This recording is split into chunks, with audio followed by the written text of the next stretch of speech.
Brother, are you all right? No, I am not all right.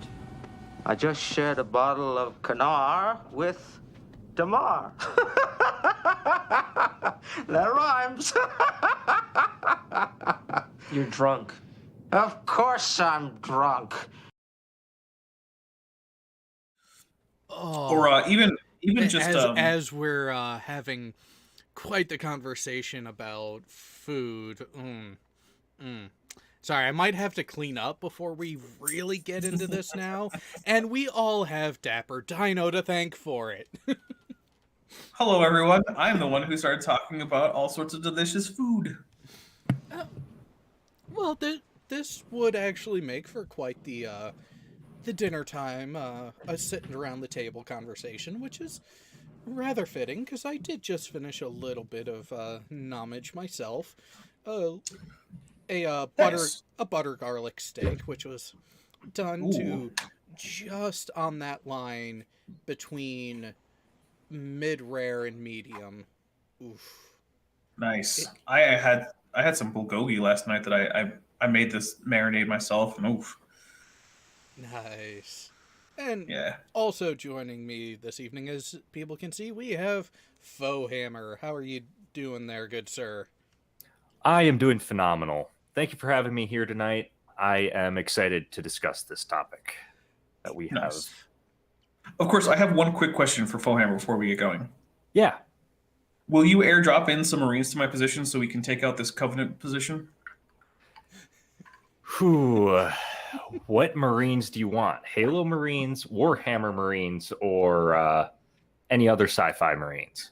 Well, since you're called Warhammer, unfortunately, I'm going to have to settle for Halo Marines, much as I would much rather have some nice 40K Marines. StarCraft.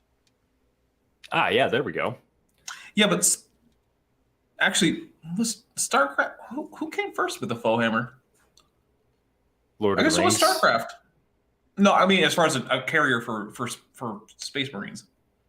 I think it was StarCraft. Oh, yep. You know what? In that case, yeah, I'll take some Terran Marines, because at least they have power armor. Oh, and the stim packs. Those came in handy quite well. Yeah, but if you're going to drop in Stimpack Marines, I want at least one medic handy. Oh, That yeah. way they can keep Stimpacking. Oh, yeah, you gotta. And, as we can see, fashionably late as usual. Late? What's up, Guz Auditor? Aloha. Aloha. Oh, no. I thought No, dude, I swear to Christ, I looked at the thing and it said it wasn't for like another 10 minutes. I thought I was being 10 minutes early. I had it Man, set you gotta for a quarter refresh. after. You got to refresh. Fair enough. Because sometimes it hangs up on that time. All right, so what is this? Emperor versus Emperor? Yes. Yes. Yes, it is the Battle of the Emperors, the true emperors. Which one is the actual emperor of mankind? But for those who don't know, we have two leading contestants for this. Two people who have actually had the title of God Emperor. Not just Emperor, God Emperor. We have the Emperor of Mankind from Warhammer 40K, otherwise known as Big E. I don't think we ever get an actual name for him, do we? We do not. No, but I'm happy to just He call has him many Greg. names. That's an interesting one. A character that you only ever know him as his title. On We could call him the Omnissiah. That's kind of a That's a little touchy one. separate, isn't it? Yeah, that is. I mean, according to the orthodoxy of the Imperial aligned Mechanicus, he is in fact the avatar of the machine god known as the Omnissiah, who was predicted to come and help save the machine cult on Mars. Yes, which is just slightly a little bit kind of close to heresy, but because, they keep everything running, they're allowed to have their little indulgence. Yeah.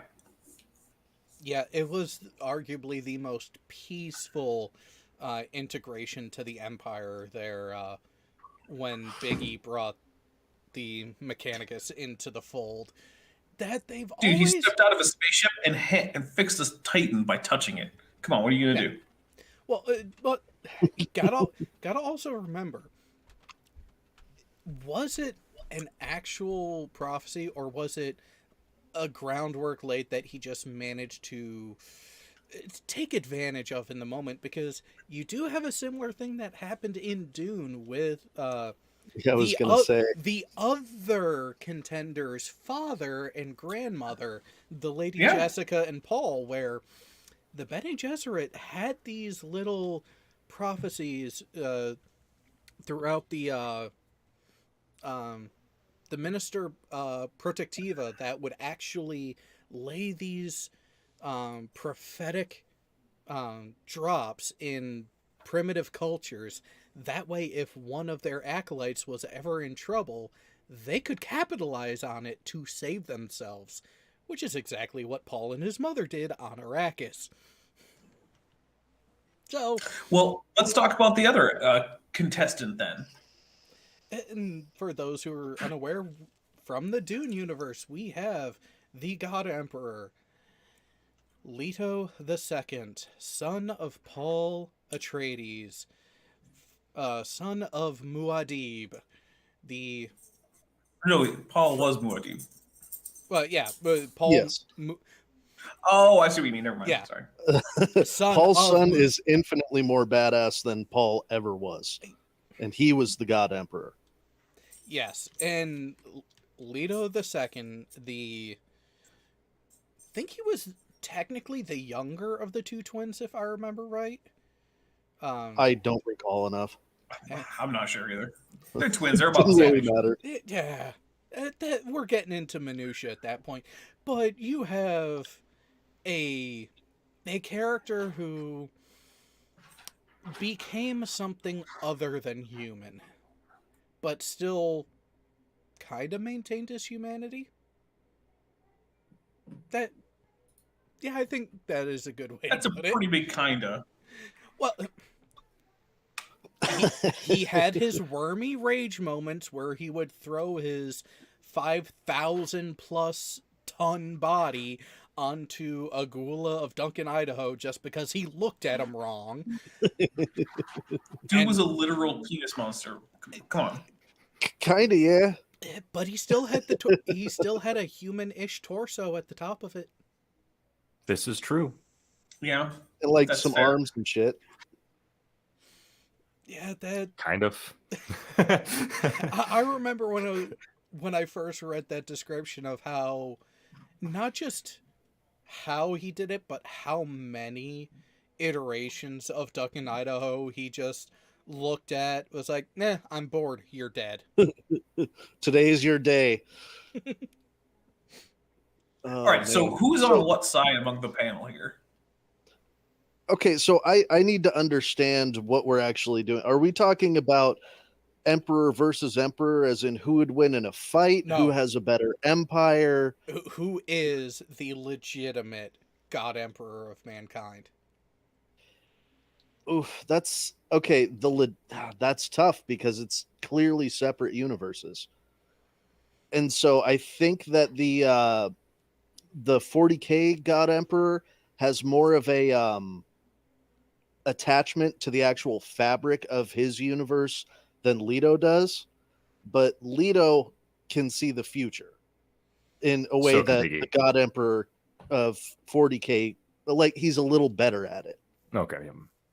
Sorry. Yeah, that would be his. I'd say that's Leto's only edge, is that he's slightly better at foresight. I'm actually surprised you didn't pick up on the other facet to it that both Fohammer and I have gotten to give the edge to Leto. But I can be swayed in either direction. I do see where Big E does have a claim. I mean, if you go with the origin story, he was... do you think ultra psionic Hari Curry orgy for his birth of consciousness is the best way to describe it. That's certainly a Yeah, decent you way can to call it describe one of the more prominent origin stories. Although we have to be clear that that origin story is not necessarily true. There's So, other origin stories, yeah. like Yeah. the ritual suicide of tens of millions of psychers. Yeah, Right, so there is that story, but there's also stories that he's just some guy who happened to be enormously powerful and immortal who was born somewhere in what's now Turkey. There's other options that like maybe we just don't actually have an accurate origin story, and all the origin stories we do have are just legends that have built up around the emperor. Which I mean, over the course of what 11,000ish years or so since he's been a thing, yeah, I mean that might happen. Yeah, I mean, it is a good question of when did he actually come around, because you have his appearance onto the grand stage in what Early the early M30ish. mm, Early M30. was it M30 or was it late 20s? No, Very- thereabouts. it was early M30 is about when the Unification Wars start, where he's known as the Lord of Lightning, and he starts off as more or less just another Terran warlord on the blasted, irradiated remains of ancient Earth, and so around that time he's first publicly available as publicly known as like a military person, and then over the course of M30 he completes the reunification of Terra and Luna, and then early M31 is about the very end of M30, beginning of M31. He gets to Mars, signs the Treaty of Mars, and then starts the Great Crusade in earnest with the conquest of the outer planets in the solar system, and then launching out into the wider galaxy. And the other end of the spectrum is motherfucker was just hanging around for the entirety of human history. More or less. It's not clear when he was first around. It seems like it's sometime around like either somewhere between Pre-Jesus. he's before Jesus, but it's sort of somewhere between like Neolithic and Antiquity. It's not clear where in there he's actually first around, but like it's probably not Paleolithic, and it's probably not after. It's probably not into the classical period. So it's probably Antiquity at the late end, Neolithic at the early end. Yeah, It took him a while to get it right. Yeah, I mean, just hanging around for a good 30,000 years, you would kind of hope that he would pick up on a few things. Hey man, he managed to get to Mars in the Middle Ages, so I mean, you come up with someone else who got to Mars in the Middle Ages. Yeah, that is an interesting feat to pull off. And that is after fighting a shard of a star god in hand-to-hand combat, and then winning, and then bringing the damn corpse to Mars in the middle of the Middle Ages. At the same time, though, that god was very, very weak. I believe you're referring to the dragon that he fought. The Star Dragon, yeah. Yep. I mean, it was weak compared to a reality-bending creature who could snuff out a star at will, but it wasn't exactly weak compared to most anything else. Yeah, this is fair. Power skill does matter in Warhammer. Yeah. I mean, the star gods are obscenely powerful if you actually go with like the lore description and that's one of the reasons I think why in the tabletop they were like downgraded to shards. It was because like you take that lore seriously. If you actually have an actual star god on the battlefield, they would just turn all of their foes into black holes at a thought and then be done with it. Sorry, now I'm done. Bye, everybody. Yeah, it's one of those. Yeah, a star god would sneeze accidentally, and there goes the entirety of your opponent's army. Yeah. I mean, look, even still to this day, in the background lore, the Necrons, who, you know, started out as the servants of these star gods, have an ancient orrery where you can manipulate the orrery to change the galaxy. So, I mean, that was just a shard of the power of the star gods. So, like, sure, is Big E... Oh, sorry. Is Big E as powerful as one of the Star Gods? No, but they were absurdly powerful anyway, so who cares? Like they were rivals to the gods of the warp in terms of power, and they also existed physically in the universe. So like they were double fuck. Yeah, but I don't think we can count it as a diss against the Emperor that the Star God that he took out was only a shard. Oh no, not at all. And that was my point. Yeah. Yeah. Plus, I don't think Mr. Wormman would have really won against the Void Dragon in hand-to-hand combat. No. It's tough to say. They're completely different universes. Like in Dune, there is no reality bending beyond fold space. And that's just, warping space. That's really all it is. There's multiple like crazy ass gods behind the fabric of reality in 40K that are capable of doing things that humans can't even imagine. So it's kind of a weird comparison to make. Yeah. Well, actually, that gets into one of the reasons why I'm going to take the side of the Emperor, mostly because when I came in here, it would seem like it was going to be 2 against 1 if I took the side of the Emperor, and if I did the Big E, and if I didn't, it would just be everyone doing a circle jerk about Leto II. Since that second option didn't seem like much fun, I'm definitely taking Big E's side, no matter what my actual position is. I'm not going to take Leto's side. I'm going to take the final Duncan Idaho's side. Ooh. Okay. That's out of left field a little bit, but Well, Leto is not the most powerful being or whatever. He's not the Kwisatz Haderach or anything like that. He is second to the final Duncan Idaho because that's the real Kwisatz Haderach and was the actual super mentat. And was he ever actually called the Emperor of Mankind? Because it's been a while, so maybe he was. He never had a title. I mean, like the closest would have been he was the Bridge. He was the ruler of humanity as well as the Machine Empire, and based on that, I think that he could overwhelm anything that the Imperium of Mankind could ever have. But if the Imperium still gets access to various powers from the warp and whatnot, I don't know, man. But see, the Imperium... Vortex missiles. Hang on. The Imperium invoking the warp is heresy, and even Emps was against that. Look, here's the thing. Even in the direct aftermath of the Council of Nicaea, the Emperor still had sanctioned psychers, astropaths, navigators. He himself continued to use psychic powers prodigiously. I mean, he was working on the Imperial Webway project, which would have involved powers, involving the warp. At the most rapidly anti-psyker that the Imperium ever got, which was directly following the Council of Nicaea, basically all that changed was like, no, Space Marines, you can't stop it. And then later on, for some reason, Rowboat Girly Man was just like, yeah, whatever, who cares about that? We'll just reinstate the Librarius.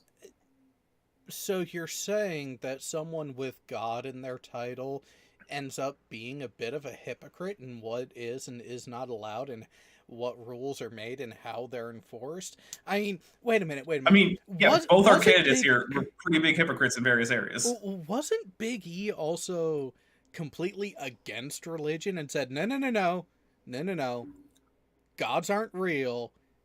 Religion is fucking bullshit. Yeah. Yeah. That's also an interesting point. At the common era of 40K, how much of an emperor is the emperor really? At least Duncan Idaho, or at least Leto, is completely conscious and in control of his empire the entire time he's ruler. But that's the thing. Come M42, which is the current time frame for the Warhammer 40K setting, despite the name, the Emperor is once again active on the stage, and while his physical form is still tied to the Golden Throne on Terra, he has been possessing various human psychers directly and interfacing with various Primarchs and other people directly through, basically what have just become his avatars. Wait, I thought that the Mechanicus has installed a text-to-speech device for him. Well, that's an alternate timeline, if you will. Great series, by the way. If anyone Yes. hasn't started watching it, you need Fucking to. amazing. It explains What a now? lot of the lore of 40K while also being ridiculously hilarious. Yeah. What is Well, this? the other thing is, even before we get to the current period where we're having the Emperor or Big E actually like literally talking to people again, at least through possessing various people, we also still have instances where people are granted audiences with him by the custodies and then come out at least acting as if they'd actually had some kind of interaction with the Emperor. So, for instance, we have in one of the instances going farthest back in the lore, we have the end of the reign of Gog Vandire, the Grand Oh. Ecclesiarch, where basically The Age of the Apostasy. yeah. So towards the age of sorry, I can't talk. Towards the end of the Age of the Apostasy, we have the leader of the Rise of the Emperor granted a direct audience with the Emperor by the Adeptus Custodes. At which point she comes out as the brand new leader of the Adeptus Auroritas, just kicks the crap out of Vandire, helps reestablish the High Lords of Terra as the rightful rulers of the Emperor of the Empire in the name of the Emperor, and they then, change the status of the ecclesiarchy so they can no longer have men at arms. They just get And armed then with for guns. some reason, then the Adeptus Sororitas just become the military wing of the ecclesiarchy. Which, granted, does that make a whole lot of sense? Not too much, but whatever. They're no longer men at arms. They are guns with guns. But anyway, so we have that instance where it's very hard to conclude that the reason the Custodes brought her in there wasn't because the Emperor wanted to talk to her. And we also have a similar situation in which Gilliman, after he's resurrected or whatever, after the Terran Crusade, actually manages to get to the Imperial Palace, at which point, again, he's granted an audience with the Emperor. And in that case, even before the Emperor starts possessing anyone, the Emperor's like, hey, take my sword, which is why the current Gilliman rules in 40K he's got the Emperor's sword. And he's like, yeah, you're going to take over the Imperium for a while now, which was actually the first time the Imperium was under the direct rule of anyone other than the Emperor or the High Lords, or the body the High Lords appropriately became. under the rule. Yeah. So, well, yeah. I mean, there was the Age of Apostasy and whatnot, but yeah. So, like, the Emperor, even before the most recent stuff, where like he possessed, I think his most recent like avatar was some like 16 or 17-year-old psyker girl who managed to like end up in the warp of terror, in the no, I can't talk, the Eye of Terror, like talking to Mortarion and Gilliman in person, which was like, okay, sure, why not? I guess that's a thing that can happen. But even before that, he was handing out his sword to Gilliman and whatnot. So like, it's not the case that for the previous 10,000 years the Emperor was completely inactive. Now, I'll grant you, was he super active? No. But then again, his period of activity was not short. And during it, unlike Mr. Wormman, he managed to create some of the most powerful genetically engineered beings to ever exist in any fictional universe. See, now this is where we're going to get into why Leto actually has a stake in this, because Duncan Idaho would not have reached the heights that he did if not for Leto's abuse, misuse, and use of all the gulas of Duncan Idaho throughout the entirety of his reign. But that was never intentional.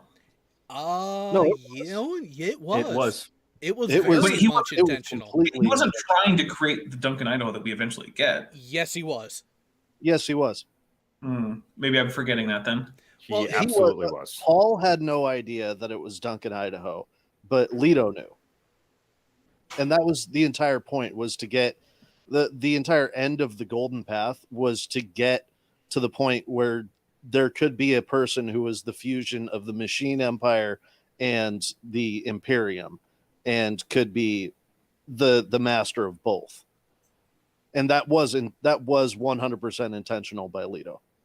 Okay, fair enough. Leto saw the eventual stagnation of his empire and the thousands of years of pain and suffering that would occur before humanity went extinct with spice.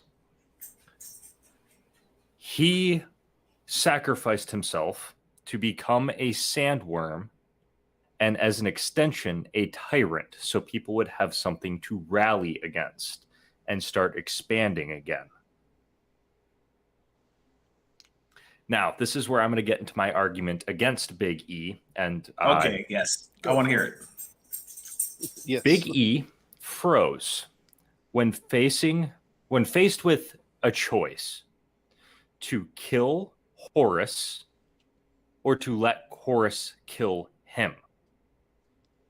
It took the death of a guardsman who tried to defend his emperor against a fucking giant superhuman man in power armor by bayonet charging him.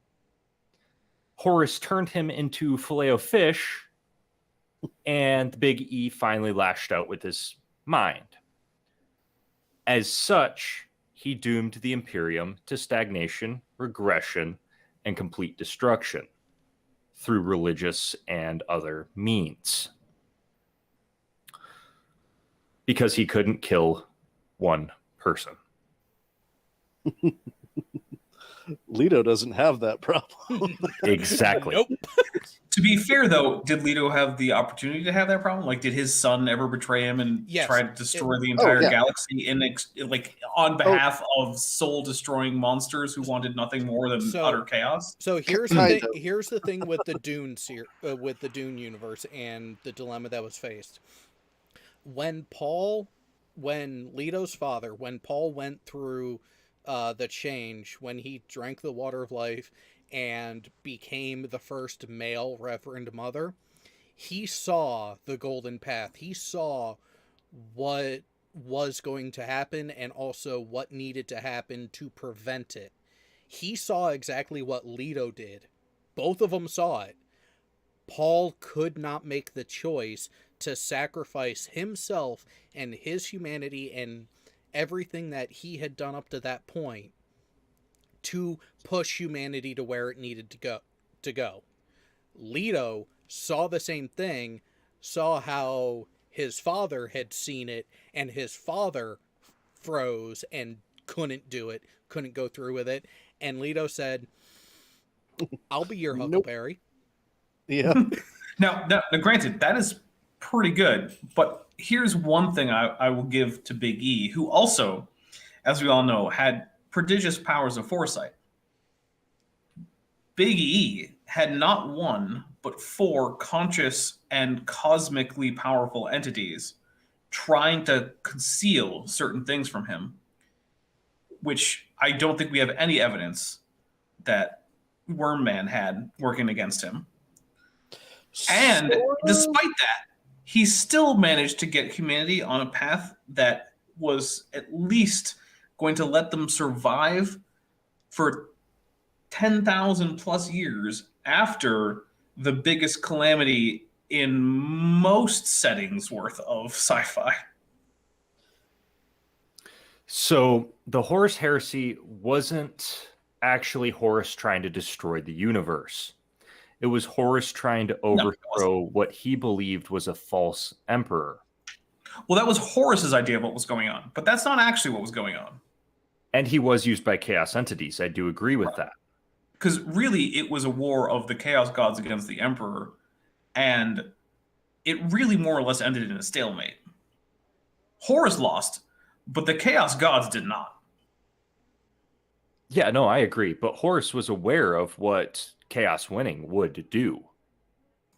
But he had managed to delude himself into thinking that he was actually going to take over. Because you remember, when he starts the heresy, the chaos gods have lied to Horus. Horus at first thinks, I'm going to become the new emperor. I'm going to not be the asshole my dad was. I'm going to, accomplish his goals for realsies. And it wasn't until long after that he was long corrupted by chaos that he eventually got to the point where he was like, oh no, I'm just going to, bring death and destruction and chaos to the galaxy. But no, that's true. Horus's war was supposed to be a war for the ideals that he thought he had been fighting for all along. And so Horus eventually lost. And by the end, his goals had changed. Sure, that's fine. But ultimately, this was a war started by cosmic entities. We're talking like H.P. Lovecraft level crazy cosmic above humanity. Blood gods, yes. Right. Who were like, hey, we need to do everything we can to stop this one dude because otherwise we'll just have no more power. And it took the combined might of the four most powerful entities in existence. In fact, it's hard to find a fictional universe with more powerful entities than the Chaos Gods. I can actually think of a few, but not many. And then all four of them had to turn aside their rivalries, which is their main focus in life, is just fighting each other. Combine as one to both hide the future and create their own champions to get rid of one dude with really good foresight and planning. Leto II didn't have to deal with that. No, I agree. That's true, but now we're getting into an issue of whether or not one would survive in the other one's universe. Exactly, and that's not a fair comparison to either. Yeah, it's not a fair comparison to either, but I also think that Leto's empire would fare better in the 40K universe than the Imperium of Mankind would fare in Leto's universe, in the Dune universe. Primarily because if there's no like how do I describe it? Like the warp and the source of all of these things, like your Lovecraftian gods behind the scenes in the veil of reality and everything like that, if they don't exist in the Dune universe, and so like the what's the name? Their entire interstellar travel and everything like that is based on the warp.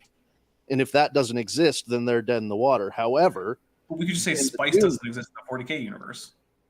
Well, yeah, okay. If they run out of spice, however, they towards the end of the Dune universe or the series, they have nav computers, and their warp or their it's not warp, fold space.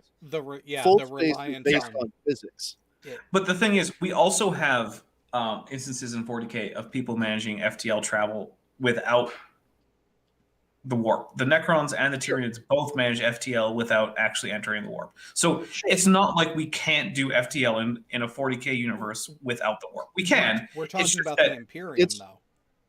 We're talking about widespread technological use at that point. The Imperium of Mankind, their entire navy is based off of warp technology, and if the warp doesn't exist, they're screwed. However, but how do we know that the universe space is going to work in 40K? It's because it's based off of the laws of physics of a reality. It doesn't require it. Is it really though? Because we don't have any realistic possibility magic up to a certain point. Yeah, that's the thing. I'm just saying that it's not dependent on something behind reality like the warp. But the thing is, though, ultimately we're getting to the point where both sci-fi universes are just using hand wavium, and I don't think we can say, "Oh, your hand wavium is okay, but this other hand wavium isn't." If one hand wavium is okay, I don't see why we shouldn't include the other one. Okay, here's another one, because fold space isn't the only kind of interstellar travel in Dune. They also have faster than light travel, akin to the speeds, I think, of 40K, or like not sublight because it's faster than light, but there's different tiers, you know. I think Dune has more options as far as it goes. I mean, it might, but they're all equally hand wavium if you're going faster than light. Yeah, that's fair. So I don't think it's fair to say your hand wavium gets to be spread across any sci-fi universe, but your hand wavium on the other side doesn't. If it's okay to fold space, okay, you've got me. I'm kind of in box on that one. Yes. Yeah. So I would say that at that point we should let everyone's FTL function or no one's FTL function. Okay, all right. That's fine. And in that case, I actually don't see how the Dune universe manages to just straight up military conflict against the 40K universe. Now, part of that is just because 40K is so obscenely over the top for everything that is basically designed to win every one of those battles? Well, yeah. This is where I will also disagree. Okay. So the warp is completely unpredictable. By definition, it cannot be predicted, although there is But that's not true, predictability though. and unpredictability. Well, it's chaos. But Exactly. So the thing is, though, there are always ships that get lost in the warp or whatever, but most ships make it to their destination on time. Like, most of the time, you use whatever psychic power, it works. Most of the time, the navigator plots his course, it takes the predicted amount of time. There are always weird exceptions, right? But it's not the case that the warp is just completely random. It's sort of like quantum physics, right? You can't say exactly where this photon is going to go. But if you shoot like 1,000 photons at your little photon screen, they're going to form a predictable pattern. Yeah, that's exactly what I mean. There's predictability in the unpredictability of the warp. Yeah, so it's definitely not the case that we can say like, oh, who knows what's going to happen? Like, you send 1,000 ships to go to Arrakis from 40K ships. Like 800 are going to get there together, and the other 200 are going to be late. Yeah, or you're still going to get 8, or never show up at all. Yeah, exactly. Sure, whatever. But what I'm saying is like, it's not the case that it's just going to be like, oh, who knows what's going to happen? Like, no, we know pretty well what's going to happen to the vast majority of those ships. But that was only half my point. Okay, sorry. Actually, a third of it. Oh. The ships may also be a little bit more powerful. That's a bit debatable. I'm not really sure. It's iffy. We don't get a lot of good descriptions of Dune universe space combat. However, they don't do it much in the novelizations until you get towards the end, which is more of a modern writing. Yeah. And yeah, Brian took some liberties with the notes that his father left behind. Yeah. Yeah. I have mixed feelings about Brian's versions of the Dune universe. I feel like there's a lot of stuff that Frank would have been like, no. It's good sci-fi. It's not good Dune. I've said it before. That's my opinion on it. I can see that as fair. Yeah. Anyway, But, Fohammer, you were saying. the Dune universe ships arrive almost instantaneously. And where they're supposed to be. Exactly. The Imperium relies on advanced warning in order to send astropathic messages, which can sometimes take months to get a response. That's fair. And it can take years to mount a rescue mission, provide reinforcements, bring in new ships, set up logistical supply lines, all of this shit. So Dune universe ships can pop in, strike a target, and leave at will. And we've seen throughout our own history that a small mobile force can utterly rout a much larger, more powerful military force. And no ships. Sometimes. It usually, in historical terms, when that usually works is when the small, well-organized force that has those advantages that you're talking about are fighting on home turf. When they're not, it works out much more poorly. So what I see happening is an initial round of victories against the Imperium just out of surprise and lack of preparation. However, in a stand-up fight, the Imperium tends to win. And after an initial round of losses, the Imperium is then reduced to the areas that already have established supply lines, even local supply lines, well-fortified worlds and whatnot. And then at that point, it becomes a war of attrition that I don't know the Dune universe can really win because of their inferior military technology. I've got something to say on that, but I don't know enough about the 40K universe to make the call. And so if you could answer this for me, this will help inform me. How much territory does the 40K Imperium own? 1 million planets or more. The sort of cliche line is that they're the lords of a million worlds. Although, to what degree that's figurative, to what degree that's figurative is hard to say. And one of the problems with the 40K universe is that as a result of the Byzantine complexity of the administration of the Imperium, it's not actually clear how many worlds there are in it to anyone. Is it okay? My understanding is that it's within the Milky Way galaxy, right? Yes. Okay, Dune wins. Leto's empire is a multi-galactic empire. He will win the war of attrition.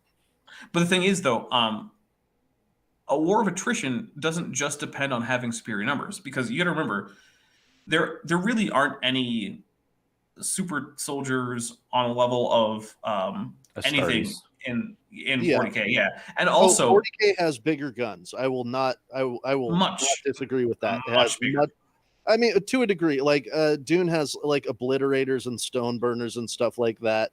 But you gotta remember though, your average battle fleet of naval ships in Warhammer 40K can physically destroy a planet Death Star style. Yeah. Not an option for Dune, really. And no, I mean, the obliterators can. The obliterators and the stone burners can. Yeah, to some extent, but they are planet killers. That's but the is highest that, setting on a stone. Is that a typical thing that like every Dune or Oh, like it's battle illegal. fleet is gonna have? Oh yeah, yes. It's they have it. They're not supposed to have it. It's wildly illegal for them to have it, but they all do. fucking have it. That might come out as a wash. But if your goal is to simply annihilate every planet, which I don't think would be either side's goal, because Actually, okay, Dune did that in the Machine Crusade. They Right, but- annihilated something like 500 or 600 planets. I'm going to go with the idea that both sides are saying they're the rightful rulers of mankind, and therefore extincting mankind is a bad call. Okay, So, yeah, it would be. I think in most cases, destroying the planet as a whole is going to be out of the question. Well, there is one technological side of military engagement that I'm pretty sure I heard God's Auditor starting to go towards, and I had the same thought as well. What about a no ship? What about Yes, the no ships. That's right. Yeah, what about could the Imperium even detect the ships that frankly by sensors and even visual don't exist? Well, it depends on whether or not. Don't exist. So part of that's going to depend on their psychers, right? Because there's going to be some. If the no ships, this is going to depend on like exactly how your hand wavium interacts with my hand wavium. Is basically what the answer is. Yeah, of course. If the no ships are still detectable via things like a navigator's third eye or telepathic impressions via the astropathic choirs of various planets or ships, then the answer is they probably at least know that there's something going on, and they would probably be able to rally at least in-system defense forces to strategic positions. If the answer is no, they can't, then that would be a pretty devastating ambushed option. So here's the thing. But you also have to remember that even in that case, you're still not going to be able to exactly like take out, like the fortress monastery of like the Imperial fists with even a bunch of no ships. Well, getting to how the no ship works in that aspect and everything, the guild navigators, even a low-level navigator that actually never pilots a ship, they still end up with a touch of presence ability where they could get those psyker-like ruminations of people, places, and things going on. They cannot get through the shield that is around a no ship. When that shield is on, whatever is inside of it, from even just the present ability of even the God Emperor himself, doesn't fucking exist. But that's true. My But understanding of how it worked was that they were essentially in like a pocket universe.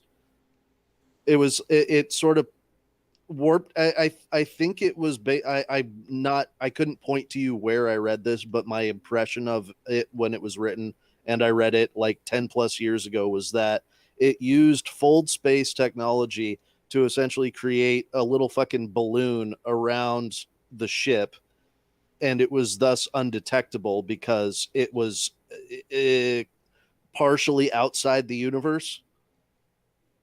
right. I think that's what it was based on. So But based see, on that still raises the question. So the reason that prescience works to predict the locations of most ships, right, is because you're actually looking into the future. Mhm. But detecting the psychic signature of something in the warp is not looking to the future. It's looking into the now. And the question is, does at least partially entering a fold in space prevent you from also registering in the warp? And the answer is, I don't know. Well, and Yeah, I know. but That's here, where the but yeah, well, and even then, Paul and Leto, especially, their presence wasn't just future. It was literally the now. In Dune Messiah, when a stone burner went off practically in his face and melted his eyes, Paul was still able to see what was going on then in the moment up until the end of his reign, because he was using his present ability in lieu of biological eyes. See, I would still interpret that as looking a few like milliseconds into the future. Just because of the way it's termed, of like you're looking into time specifically. There's no way to fucking test it. Yeah, that's the fair. thing is, so we can't determine whether Paul was more in the now than any human being is in the now because of his abilities, or if he's looking a fucking picosecond into the future. Well, what I'm getting at is that the way that no ships work is one of those things where it's just like it's hard to figure out how that interacts with the, say, supernatural detection options in the Imperium. And so it's one of those things where, like, if it works one way, then yeah, it would be pretty hard to counter that. But if it works the other way, then it really wouldn't be that huge of an advantage. The 40K parallel, it would be the webway. Yes. But the webway is also not an insurmountable thing for the Imperium.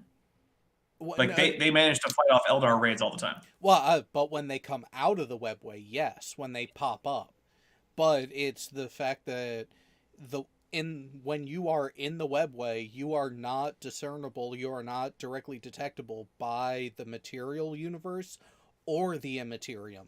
You're in that weird, funky in between the two. Usually. Yeah.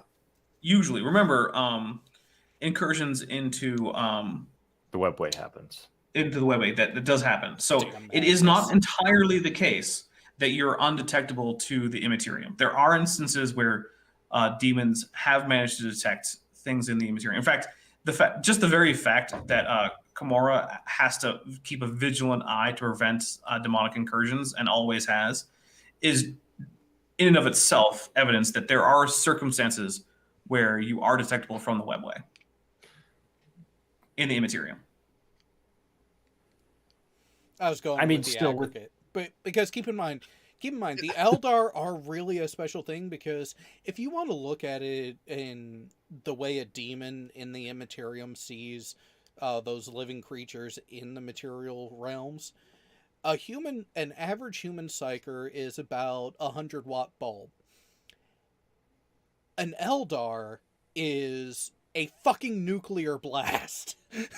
Oh, no doubt. However, it is the case that demons managed to notice the Imperial webway too. So this is true. Yeah, but that was because of Magnus. Exactly. Well, Magnus it still led is the them case. Well, he didn't so much lead them there as it was like he caused the disruption in what was keeping the webway safe. But the thing was, what it took to keep the human webway safe was the power of the most powerful psychic being known to exist outside of the Chaos Gods.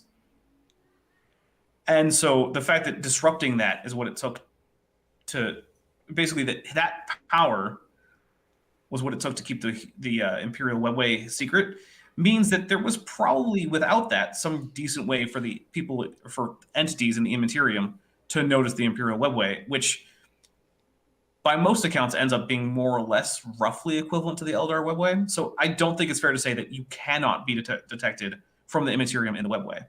What is the case, though, is that you generally can't be interacted with from the Immaterium into the webway. So if that's the analogy, then I would say it's closer to being able to say that there might be the possibility of knowing a no ship is vaguely in some kind of area and not being able to interact with it until it goes into real space. Well, we got to nail something down. We got to nail something down with the Dune universe, though, because Dune goes through a bunch of different changes just on social levels and technological levels. It's kind of the point of the series, really. Well, yeah, exactly. And so, Yeah, what time frame are we 40K talking?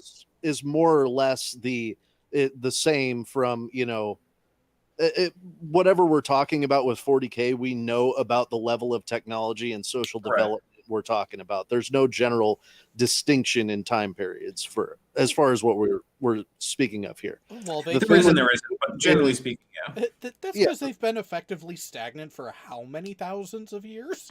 Exactly. About 10. Exactly. So, I mean, the thing I want to get to here is that it really depends on what you're talking about. Which period of Dune history are we talking about? Are we going to limit it to Leto Atreides, the God Emperor, or are we going to fucking go all the way to the end of the series with the last Duncan Idaho? I mean, if the question is, you know, Leto II versus Big E, which is how it was framed initially, then I would say once Leto II dies, that's where we have to cut off the Dune universe in terms of what they get. And which means I believe no ships wouldn't that be a no-go at that point? They were around, but they weren't fucking prolific. They were more prolific towards the end of the Leto's reign, or afterwards, actually. So it's going to be an option, but it's not going to be like a pervasive thing. So if we're setting those kind of limits on it, then automatically Big E wins because Big E is never shown to die. Leto has shown to die. So the thing is, I wouldn't say that Big E can't die. Well, no, that's what I'm saying, is because the fact that we have a definite limit on it and the fact that Leto is definitely seen to die, whereas the Emperor in 40K, it's not a definite thing. Wait a minute, though. Leto was brought back. That's true. And Leto is a part of every Sandworm going forward. Yeah. So are we going to ride those coattails to the end of the series or what? Well, so the thing is, can I then use Duncan Idaho's empire to counter the 40K empire based on the fact that Leto is technically still alive? Leto is still alive, and in that he was resurrected. Yes, he was resurrected. He was resurrected, and his entire genetic memory was brought back. And the fucked up part about it is, even as a little baby, he still had a part of worm to him. Yeah, and the even more fucked up thing is he went back to being a worm. But did he go back? Did he go back to being the God Emperor? He still controls. Here we go. He still controls humanity to the extent that the 40K God Emperor does by being his pearl of consciousness in every Sandworm. He controls humanity as subtly as the 40K God Emperor does in that respect. All right, well, how about this? What if we go with Imperial technology at the end of the Horus Heresy and Dune technology at the end of the first reign of Leto II, when he's actually being called the God Emperor? It would be a numbers game at that point. I still think that fucking the Dune universe has the 40K universe just on sheer numbers. See, the thing is, though, that the 40K universe has options to destroy obscenely high numbers that without resorting to just destroying planets, like in terms of military versus military engagements. Okay, in terms of military versus military engagements, I got a fucking workaround. The Machine Empire does still exist at that time. But at that time, they're not helping the Empire, humans. But they're not helping the humans at that point. You brought it to technology. If we're talking, I was saying the Empire. But the thing is that, and then in that case, I can just say, well, let's get Necron technology because they still exist. Or Eldar. Yeah, like if I can pull in Necron and Eldar technology, then I mean the Dune universe is kind of screwed. Basically, it comes down to human empire versus human empire. In sheer shit to throw at the other one, Warhammer wins. I tend to agree. Yeah, if we're going end of the Fourth Heresy tech, end of Leto II's reign as God Emperor tech, human empire versus human empire, even with the higher potential population, I don't think that's going to be sufficient to overcome the Adeptus Astartes, the Adeptus Custodes. The Core of Krieg. I don't know. I look at it as 50 M16s versus 1,000 muskets. That's what it looks like to me. I will not deny that fucking 40K by and large has bigger guns. But those M16s are hiding behind void shields. Behind what? Void shields. But they have No, I'm similar making the analogy. they have similar shield technology in Dune as well. But by the end of Ultimate Leto the shields. Second's, but by the end of Leto the Second's reign, they'd been less and less popular over time. But they Let me- still let me- had them, and they still had them on the ships. It's But they less could also and less be popular overlooked. because Leto has peace. And he's also a better emperor because he brought peace to his empire. Oh, we didn't say Now, better. this is we what I said- agree with. Well, we didn't say better, but here's the other thing. I feel like if Leto II were in a universe where Necrons and Tyranids and Chaos existed, he would not have managed peace. So I think he I don't would think have that's entirely fair. managed peace the exact same way he had managed peace in his universe. Destroy everything that does not fucking comply. But I mean, that's also the Imperium shtick.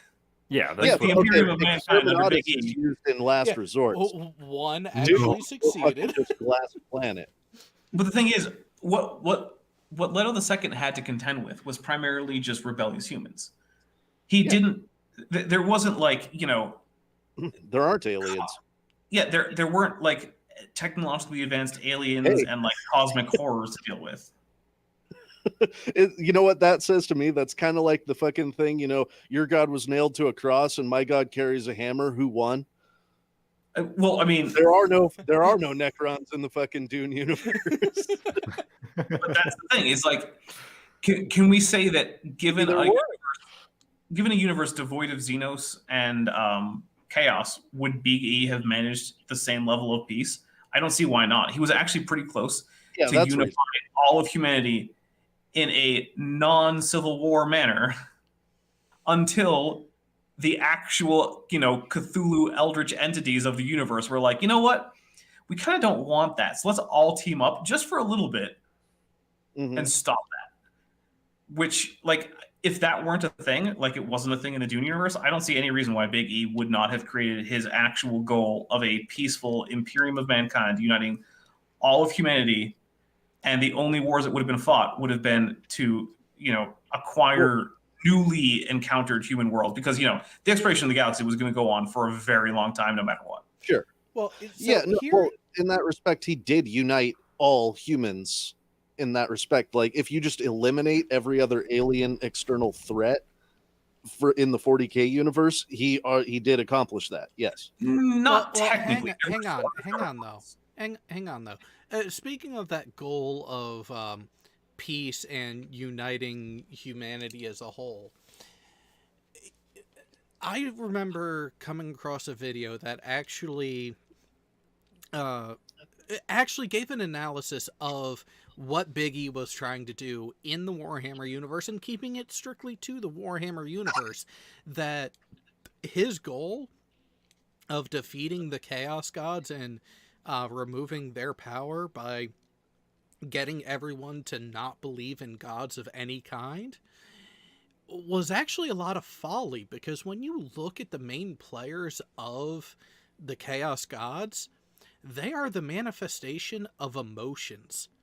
So in order for Big E to have won, all of human emotion would be gone. I don't actually agree. Now, to get rid of the Chaos Gods as they exist now, yeah, probably. However, to make it so that they were no longer the dominant forces in the galaxy, I don't think so. No, in order to get rid of them, in order to achieve what Big E wanted to, it was an all or nothing, because if there was any sliver left that the Chaos Gods had to latch onto, they would regrow. They would return. It's not a question of if, it's a question of when. So in order for Big E to have actually succeeded in what he was trying to do, we might as well just be thinking machines. But the thing is, I think that there's a fair chance that what Big E was trying to do was become the dominant power in the warp through, at first, his Imperial truth, and then perhaps later through the Imperial creed, which is not an impossible option. And if it ends up where the Big E is himself, the dominant power in the warp that the other four can't really overcome, even working together, then while they exist, and okay, that kind of sucks, it doesn't mean that the universe, or sorry, the galaxy, isn't overall going to be not under constant threat from chaos. Sure, there might be localized, problems, but we can't say there weren't local problems with Leto II's rule. There were random rebellions here and there were people who went, there were criminals, Yeah. So like, but on the other hand, he did actually achieve his goal. Leto did demonstrably achieve his goal. Right. The Emperor may or may not. Smaller obstacles. Not necessarily. I mean, if you don't have Cthulhu after you, versus you do. Well, to be fair, the Chaos Empire, not empires, the Chaos Gods are not really Cthulhu because they do not. They're much more powerful. Yes, in some senses. No, in others. Physically, no. They cannot manifest in anything other than very specific circumstances in the material universe. Unless you're mouse. They are, by definition, bound to the immaterium. They're connected to the materium, but they are bound to the immaterium. Same with all of their entities, the daemonettes. Yeah, that's a good way of putting it. But still, I don't want to fight 4 Azathoths. And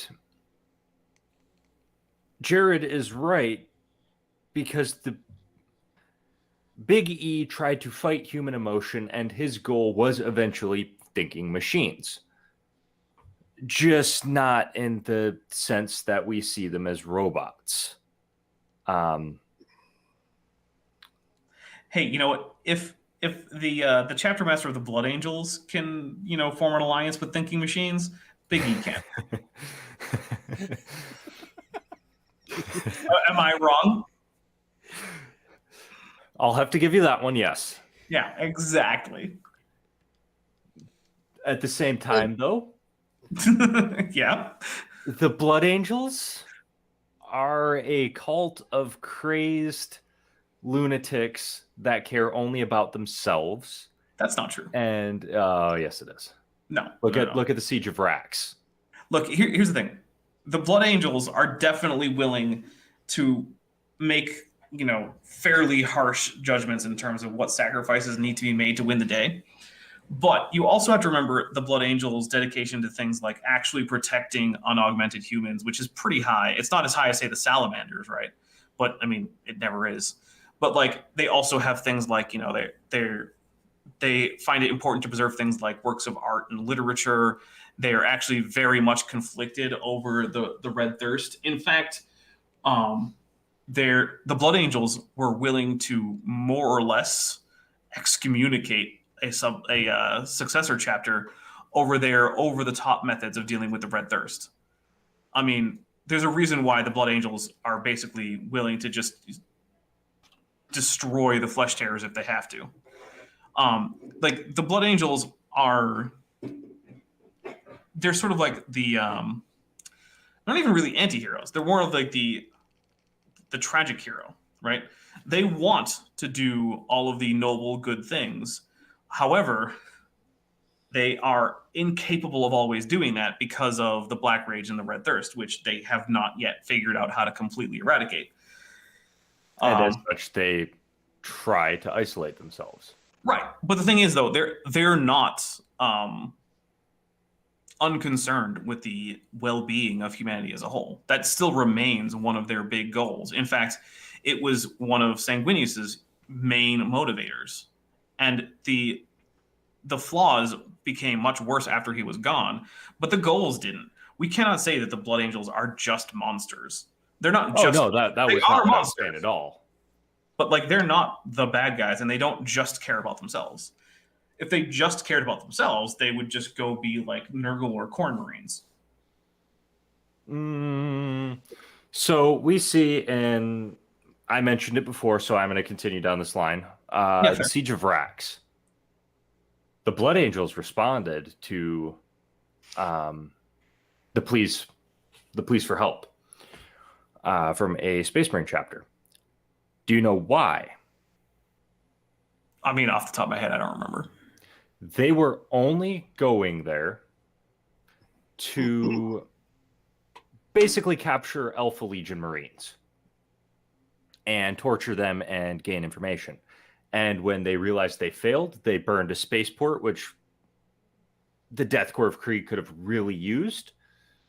Okay, but let's be fair. The Death Corps of Krieg were there to die anyway. Oh, yeah. They gave them Wholeheartedly exactly agree. what they wanted. Yes and no. They want to die, but they still want to achieve the goal and have their death go towards that. Yes. The cult of sacrifice has to be satisfied in order for them to die peacefully and fly to the right side of the Emperor.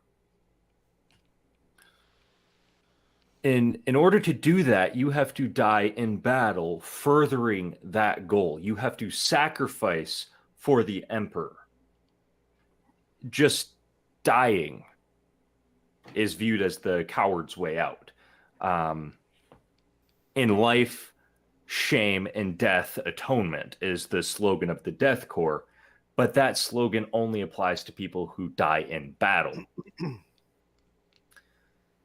So while they were there to fight and die, they weren't there purely to die.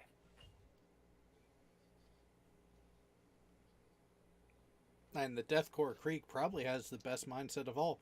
We're all gonna die anyways. You might as well make it a memorable and worthwhile one. So you're saying they're Jem'Hadar?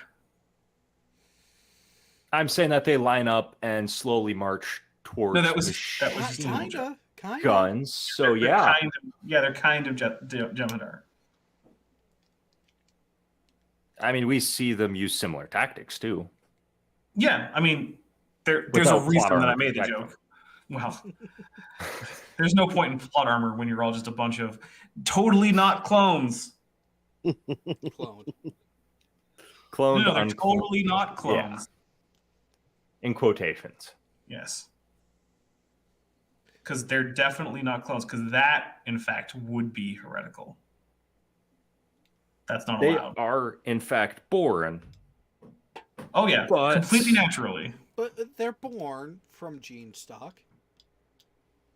In a Well- womb that is technically a womb. Vital womb technology borders that extreme razor's edge, that scalpel of what is acceptable. And it is only acceptable because of how well Krieg performs. Well, yeah, there's that. Oh, you want we just had 500 years of nuclear irradiated warfare, but here you go, Administratum. Here's 20 regiments requesting the most dangerous assignments you have. And, Yeah. And also, aren't they the only source of Imperial Guardsmen that are actually allowed to do mixed warfare on their own? Yes, because no full regiment of guardsmen has ever fallen to chaos. I mean, that might just be partly of how short they tend to survive, but, whatever. Who cares? It's like, yeah, you guys aren't going to fall to chaos. What do you mean? Why not? It's like, well, you're only going to be alive for the next 3 months, so, what are you going to do? Yeah, that's fair. But I mean, we see rampant, even in the Skitarii, we see rampant, what's the best word? Conversion, I guess. Oh, wait, that's a question that I actually have. Does in the Emperor versus Emperor fight, does the Imperium of Mankind get to use the tech and resources of the Mechanicus? Because I would argue yes, because while they're not technically the same group, for most practical purposes, they end up being the same thing. I would say in their support roles, not as frontline troops. So what about Titan Legions?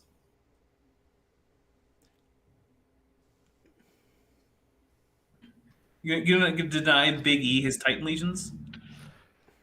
So you remember, the Big E is both the sovereign of the Mechanicus and the Imperium, even though they're not technically the same empire.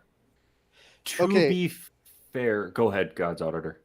Oh, okay. I'm going to take it in a slightly different direction, but as far as a comparison goes, and we're talking about what technology people are allowed to use, Jared, do you happen to have that spaceship comparison chart? Oh, the size comparison The chart? big fucker, yeah. Well, here Oh, I love that thing. found it. Yeah, I know it's fun. I actually just showed that to Benthoven today because he wasn't really aware of the size scale of 40K ships, and I was like, "Here, take a look. This is the original Enterprise, and here's the smallest frigate in the Imperial Navy of 40K. It's Okay. like 50% bigger." Well, I just sent it to Jared, if so he doesn't have to look for it if he wants to put it up or something. Actually, But- I'm gonna have you just right back, but keep going and Yeah. put that up.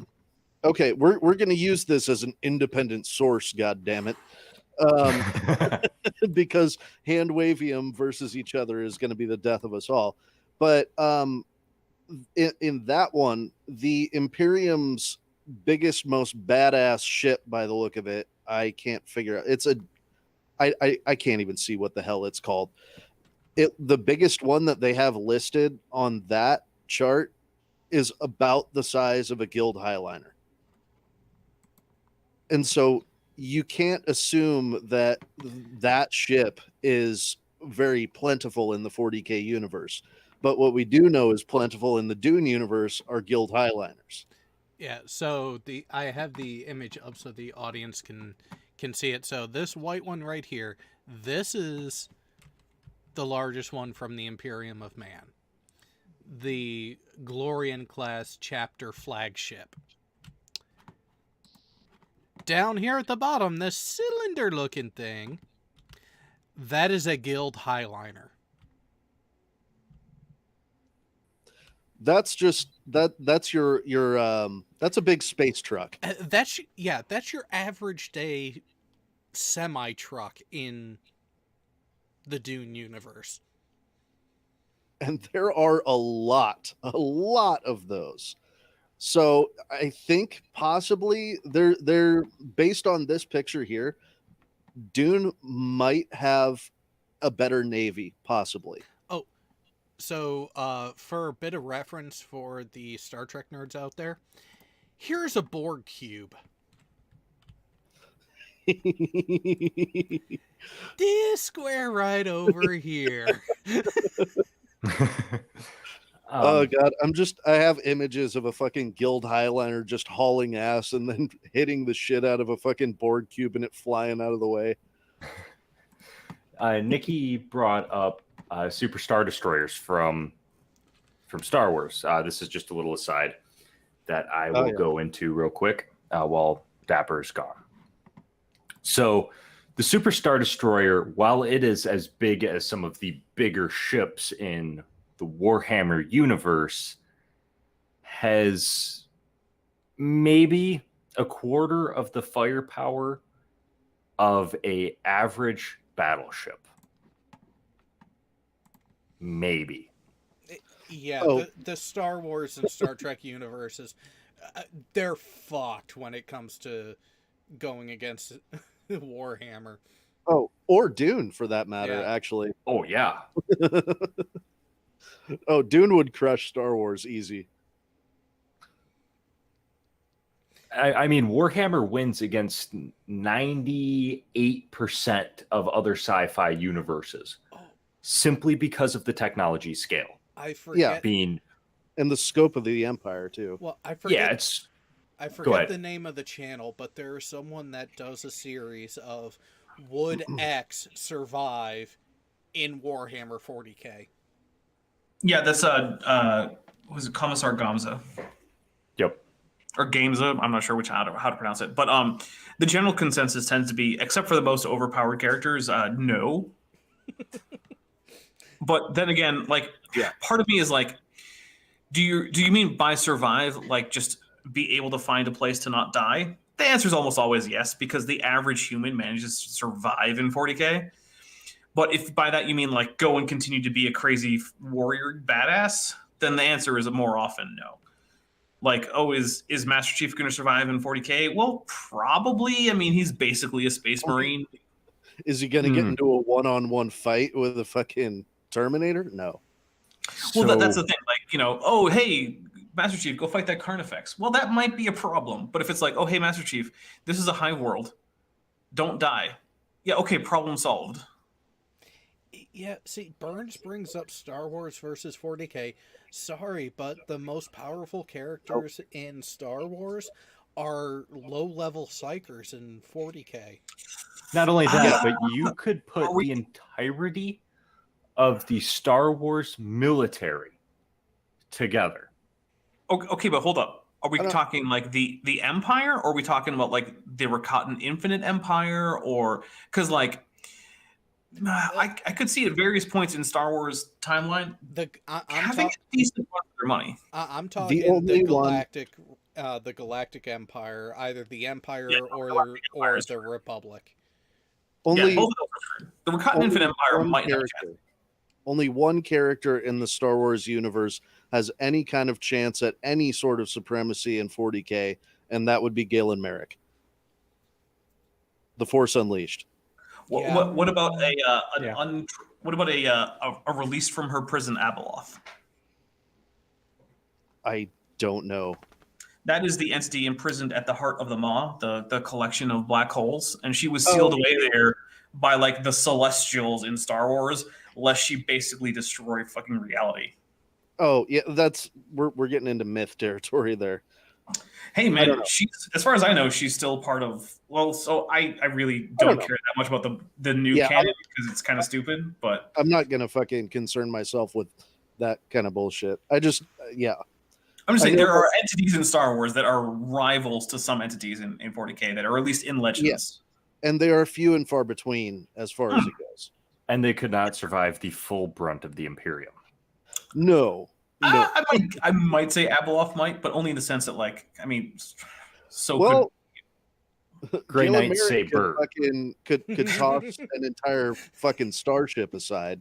Well, here's the other thing, though. Abeloth isn't exactly a demon, so a lot of their demon specialization isn't going to help too much. Doomslayer wins. Wait. Well, actually, that is one of the characters who I do think would have not only would have a pretty good time in surviving the 40K universe, but actually might end up being like taken in. Like, oh hey, so basically you're just a Grey Knight, but in green. And he's like, I don't care, I'm just gonna go kill some demons. And the rest of the Grey Knights are like, yeah, okay, that's cool. You have fun with that. Drop you on this planet. Yeah. Hey, you want to ride to the next demonic incursion? Because we'll bring you. Go take a look at the Eye of Terror. You'll be entertained for years. Yeah. Just toss him into the Eye of Terror. That'll clear up in no time. So yeah, but getting back to the whole like Emperor versus Emperor, I think there's a few things. One is it does come down to like how do you make the various non-scientifically plausible elements interact? Because I mean, let's face it, no ships, psychic powers, FTL, all of this stuff is like, how do we interact? And the answer is there's no right answer to that. And depending on exactly how you want the different sci-fi universes to interact in terms of their hand wavium is what's actually going to make the difference. But I'm going to point out one thing that I think the Emperor has, no matter how you say they interact. That is that unlike Leto II, as far as I know, and again, it's been a very long time since I've read the original 6 Dune books, that Emperor actually manages to have real saints performing actual miracles, which is not something I'm aware of Leto II having, because while he called himself the God Emperor, as far as I know, other than basically knowing the future, didn't actually have any miracles. Well, there isn't. For the God Emperor.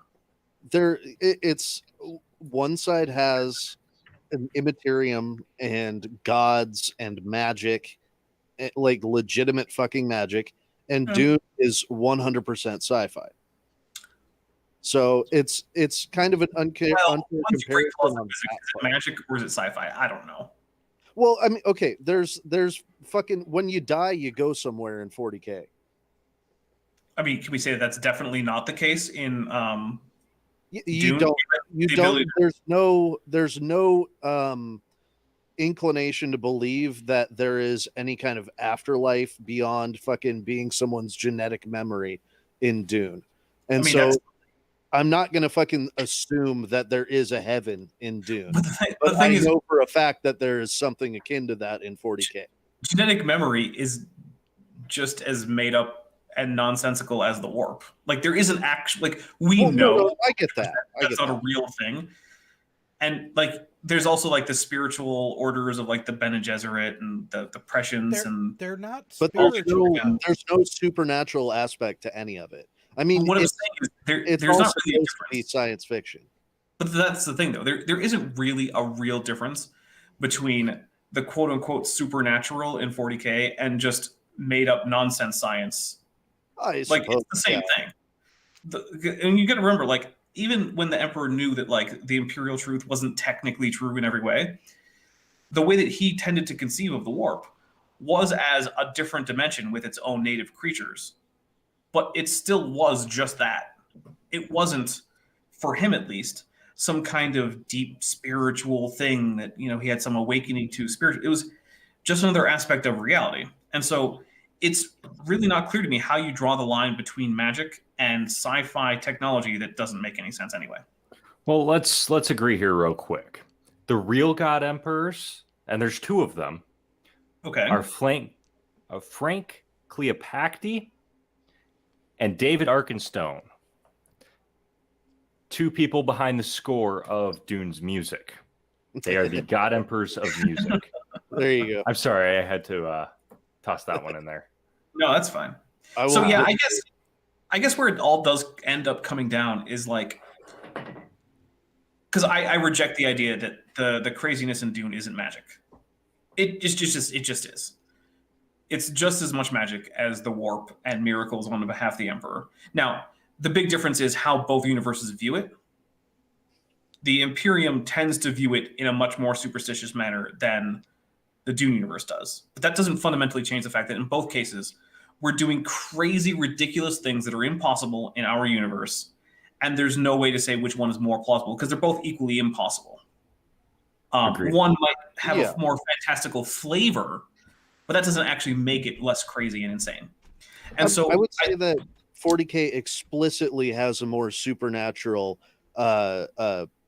I don't know, witchcrafty kind of fucking aspect to it than Dune intentionally tries to. One of them intentionally tries to have that mystique about it. The other one does not at all. Actually, right, but the thing is, the difference is where they would sit on a fucking bookshelf in a bookstore. But the thing is, though, when you look at the different perspectives in 40K, that mystical aspect of the 40K universe is not going to be the same if you're looking at it, say, from the perspective of the Eldar, who have a better understanding of psychic powers in the warp. For them, all that stuff is much more like just an advanced technology because they actually understand it. It's only because you tend to be looking from the narrow, human Imperium perspective that you get that idea that it's mystical and magical. There are other perspectives in 40K where it's at least similarly understood and mundane and technological as all the craziness in Dune is. It's just that we don't have generally in Dune the perspective of some rube from the sticks who doesn't know how, prescience or space folding or navigators work. Sure. So we're just getting different perspectives. If you get the right perspective from 40K, it's not actually any more mystical. It's just that there's this one faction that we tend to focus on because they're predominantly human. Yeah, we get this impression. But that's not inherent to the setting. So without rules and without figuring out who gets what and where, we can't actually determine who's the better God Emperor in a head-to-head fight. Well, I think that is what it comes down to, is unless we have some way to figure out how essentially the magic works in both systems and how it works together, all we really come down to is like, who do we think is kind of cooler? And I have a bit of a thing for golden armor and giant flaming swords. And I don't have a bit of a thing for giant penis monsters. So, Well, I'll throw my argument back out there because it is not based on who is cooler. It's based on who is better as a individual. Well, here's the better question in that aspect. Who would you rather be a servant of? What do we mean? Like, how close a servant are we talking here? Which universe would you rather live in? Yes. I would rather live in Dune, hands down. Dune. Dune. Actually, it's gonna depend for me on exactly what time we're talking about in 40K. Because like if it's like, so let's say I have a normal human lifespan. I actually would probably rather live in like early Great Crusade 40K and be in the Imperium than be in Dune generally. But if we're going like early M42 Imperium, I would probably rather be in Dune. So it's actually not a single answer for me. It's going to depend on when in the timeline I get to be. I would rather live on some out of the way planet in the Dune universe at any point in their history than any planet anytime in the 40K universe, because I know in Dune I don't have to worry about a demon fucking materializing and flaying me and tossing me into the war. But the thing is, you generally don't have to worry about that in 40K either. Like, No, the Okay, vast yeah, generally, but there's a non-zero chance. No, well, okay, well, but you got to remember the vast majority of humans never encounter any kind of warp shenanigans. no, orcs in are the 40K. bigger problem. Yeah. Oh yeah, and Tyranids too. But the other thing is, there are planets in the Imperium, including very nice to live on ones like pleasure planets and Imperial planets that are just sort of generally okayish, that haven't actually had a battle in thousands of years. So, what are your chances of being born on one of these pleasure planets, which have a relatively small population, mind you, or one of these relatively nice Imperial worlds, or being born in Hive City Alpha 35617 with another 7.6 billion people in one city? And But see, and you're on sub level 500 too. But see, that's one of the things is like, how do we make the assessment? I don't know, because we don't have good demographics for No, we can any. make this assessment fairly easily. The amount of nice pleasure planets in 40K that you're talking about is inversely proportionate to the amount of fucking nightmare planets in Dune. There's only like 3 that I can think of: Arrakis, Gedi Prime, and fucking Seleucus Secundus. I mean, Those Earth are was the only 3 planets that I can think of in the Dune Empire that I would not want to be born on and not want to live on or ever go to. And like I every said, other planet is hit or miss.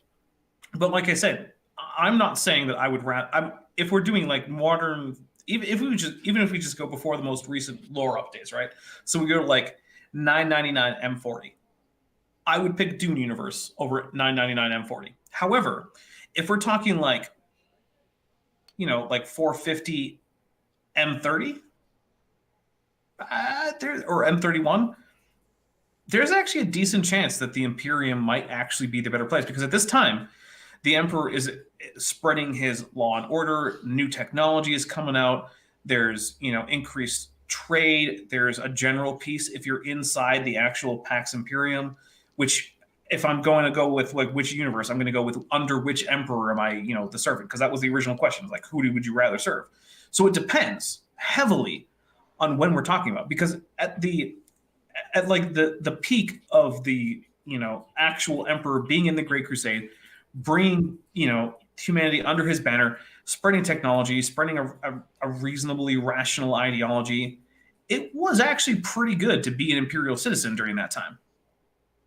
And if I have a normal human lifespan, which most people did, I could comfortably live and die during that time and never have to deal with any Horus Heresy shenanigans, never have to deal with any of that aftermath, the Great Scouring. I get to skip all that because I died already. Now,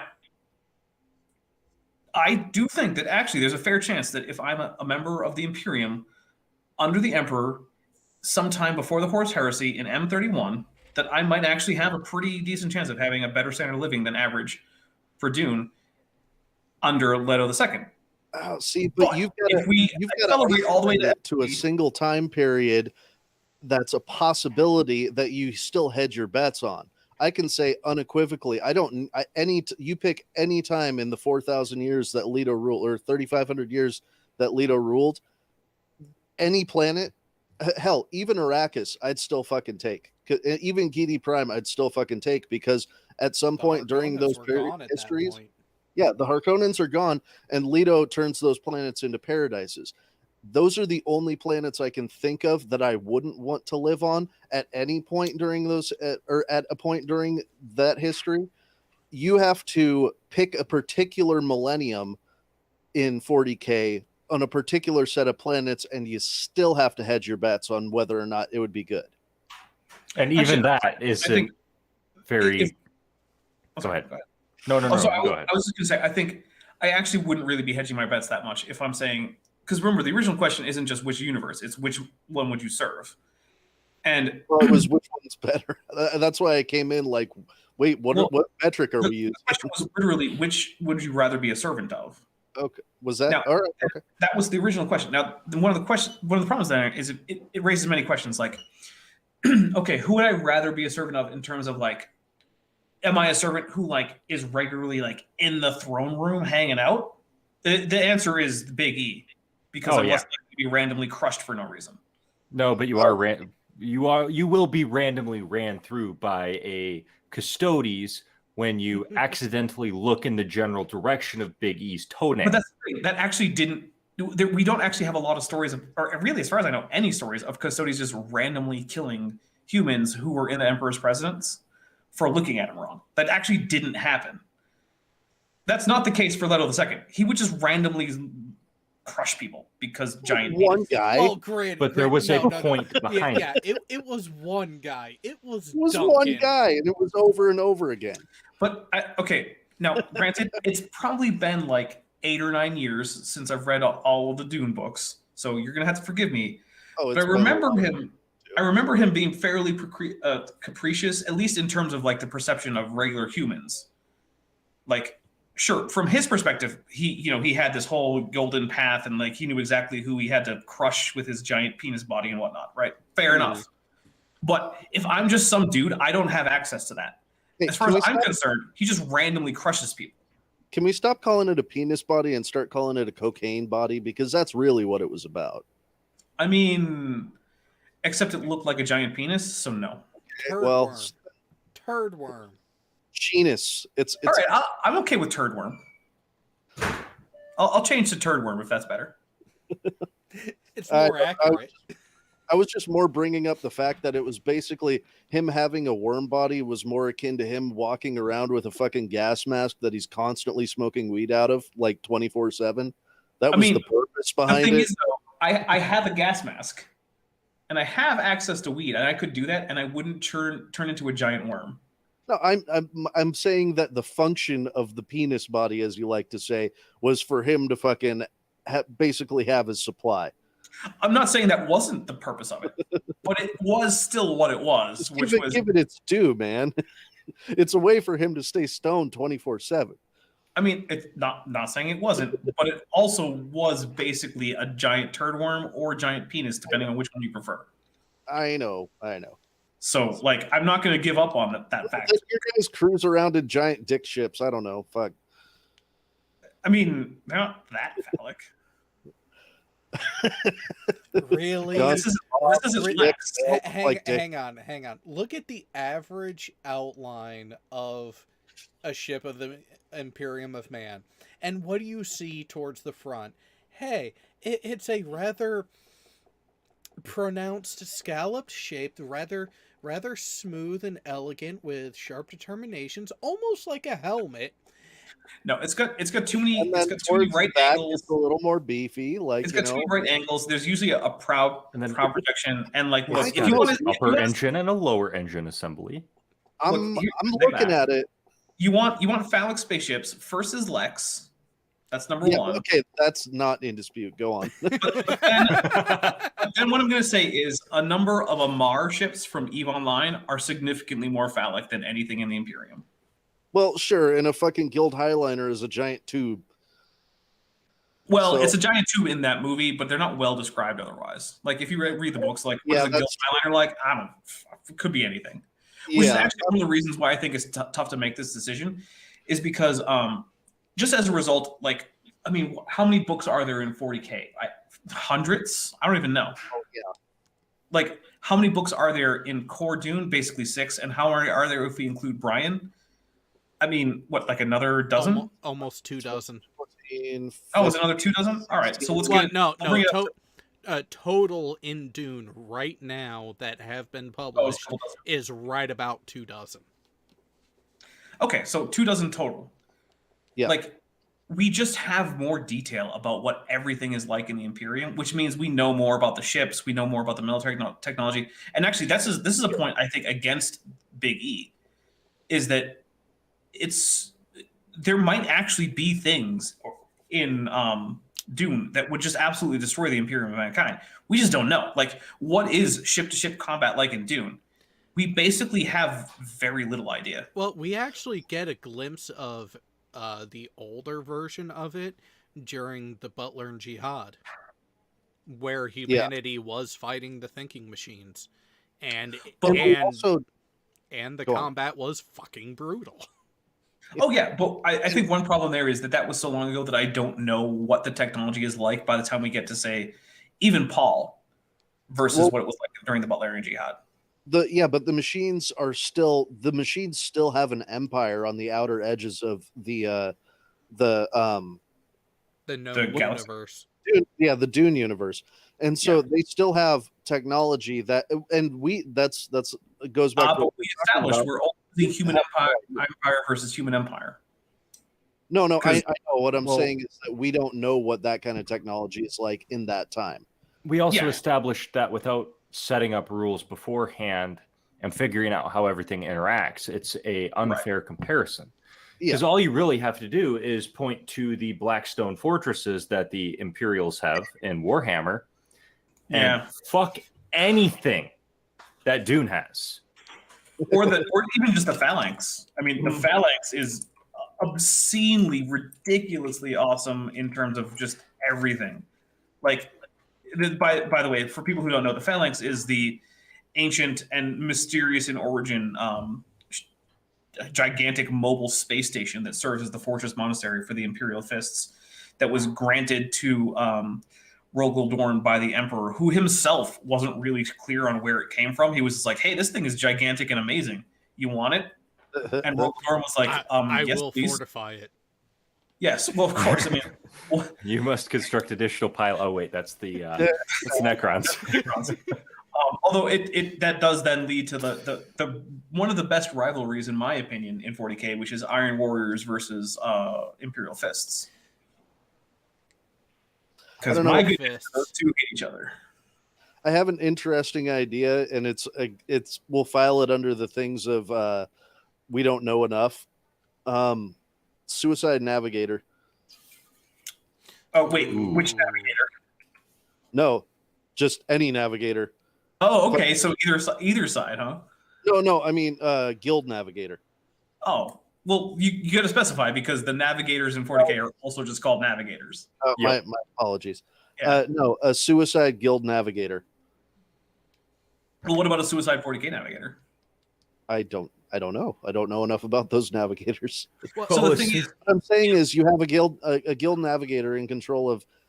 Shit, it doesn't need to be a Highliner. It can be something small, a small ship with a stone burner on it, and he just decides he's going to appear right in the middle of the palace on Old Terra.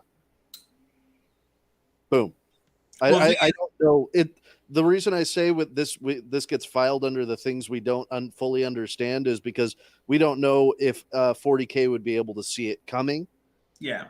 So, but I think it's an interesting concept that should be considered. Also, one of the things is we don't know exactly what the limitations on folding space are. Like, when you fold space, like we don't know. Like, do you unfold space directly in orbit of your target planet? Yeah. So can you unfold space deep inside a gravity well? Yes. I don't know. Yes. Yes. The series has gone through this. Part of the reason why the navigators are the way they are and what they are is because they are going through the mathematics and the permutations and everything to bring the 2 points together of where you are and where you want to be without any of those complications happening.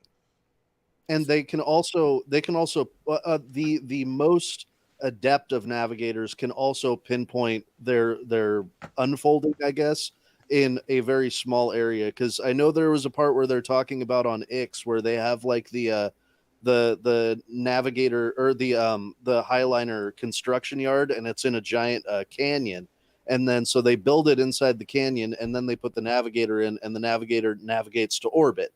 And then, but when they were talking about that, they were saying that, it was, exposition that only like some of the greatest navigators could do the opposite and pilot back into the into the dry dock. dockyard. Yeah. Well, And so they can be that specific. So you could have a navigator who just navigates directly into the palace and sets off a stone burner. Well, in this case, then I'm going to say it comes down to two things, basically. One, do you have enough navigators who are precise enough to do this that you can actually afford to sacrifice them? Which I don't know the answer to. A lot of navigators. There's a lot How many navigators can there's a lot of specifically do navigators. that? You just said only the greatest of navigators could do that specific thing. Yeah, even And if, then attributing the greatest So- to the everything. even if you So put it that's- even if you put it at 1%, you're still You're still behind enemy lines. yeah. Well, the thing is, though, I don't know how many. As far as I know, we don't have a great head count on navigators, do we? Well, it's enough to fucking support the largest company in any fucking any science In fiction any- or fiction any history. universe, yeah. In any universe. Perhaps. But the other thing is, then it also comes down to does the Imperium have a way to see it coming? And the answer is, I don't Yes, know. that's the unknown That's the right there. question. That is Yeah. it. And That I is think the that's what definite everything is maybe. coming down to. That's what everything is coming down to is how does the very different versions of hand wavium work together?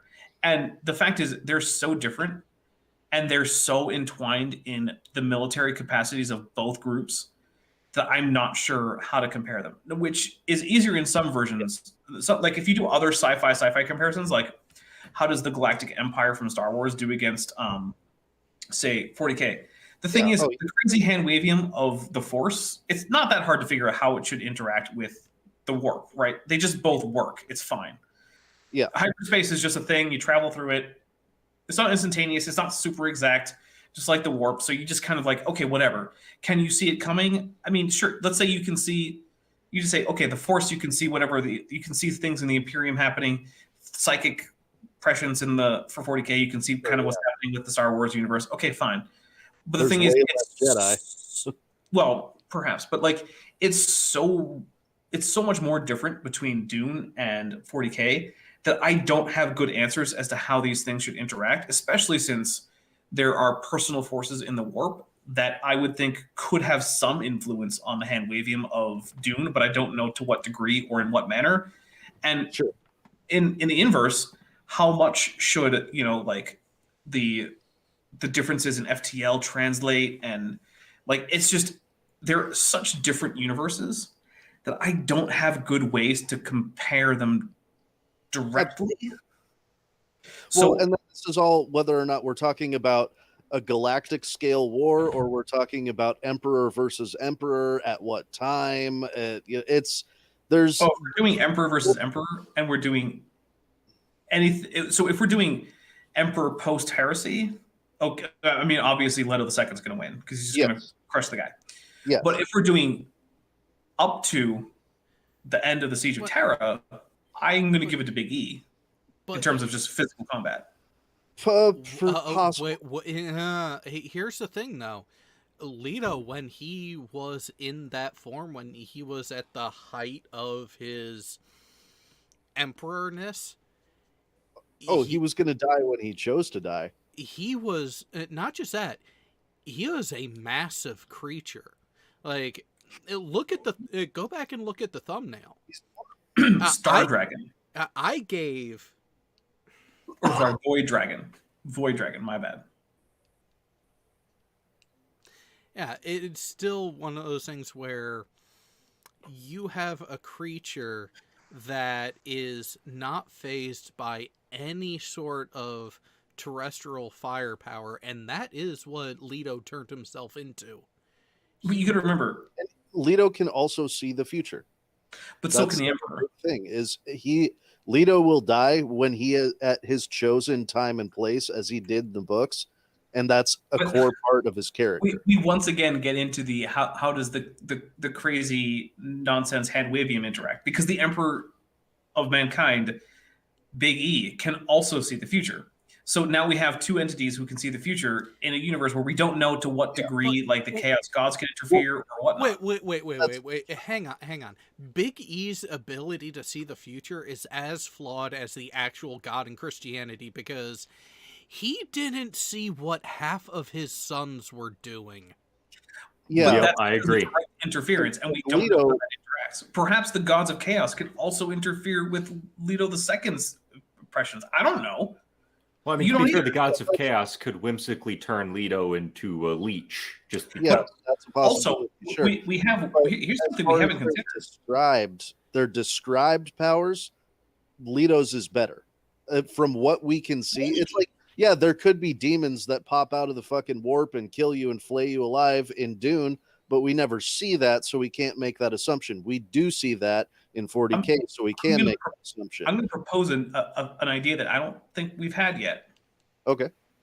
It seems to me like, generally speaking, the idea, the goals of both God Emperors are actually pretty closely aligned. What if they don't fight? What if they're just like, Oh, yeah, hey, team you up? had that idea too? Yeah, what about I got an idea. Oh, We take a bunch of sand trout and we put them on the fucking Big E. oh, that. So I would actually argue that what ends up happening is that the gods of chaos have a similar ability to interfere with both Leto II's and Big E's impressions. And so what I think is actually the most likely interaction is they both realize that they're both being screwed with now that they're in the same universe. And they're just like, hey, you want humanity to survive indefinitely? Wait. I do too. Dapper, I got some great headcanon for this, and this is Okay, here we go. this is staying entirely on the chaos side. Ooh. Nurgle, Korn, and Slaanesh all have the idea of, hey, here in this other reality, there's this other God Emperor. Hey, why don't we pit the two of them together? And and then they realize, hey, we both have no. And so you have Nurgle, Korn, and Slaanesh all agreeing, yeah, hey, this will be a great idea. Meanwhile, Tzeentch is just sitting back like, oh, I don't see this working out so well. You know what? I'm going to see how it plays out.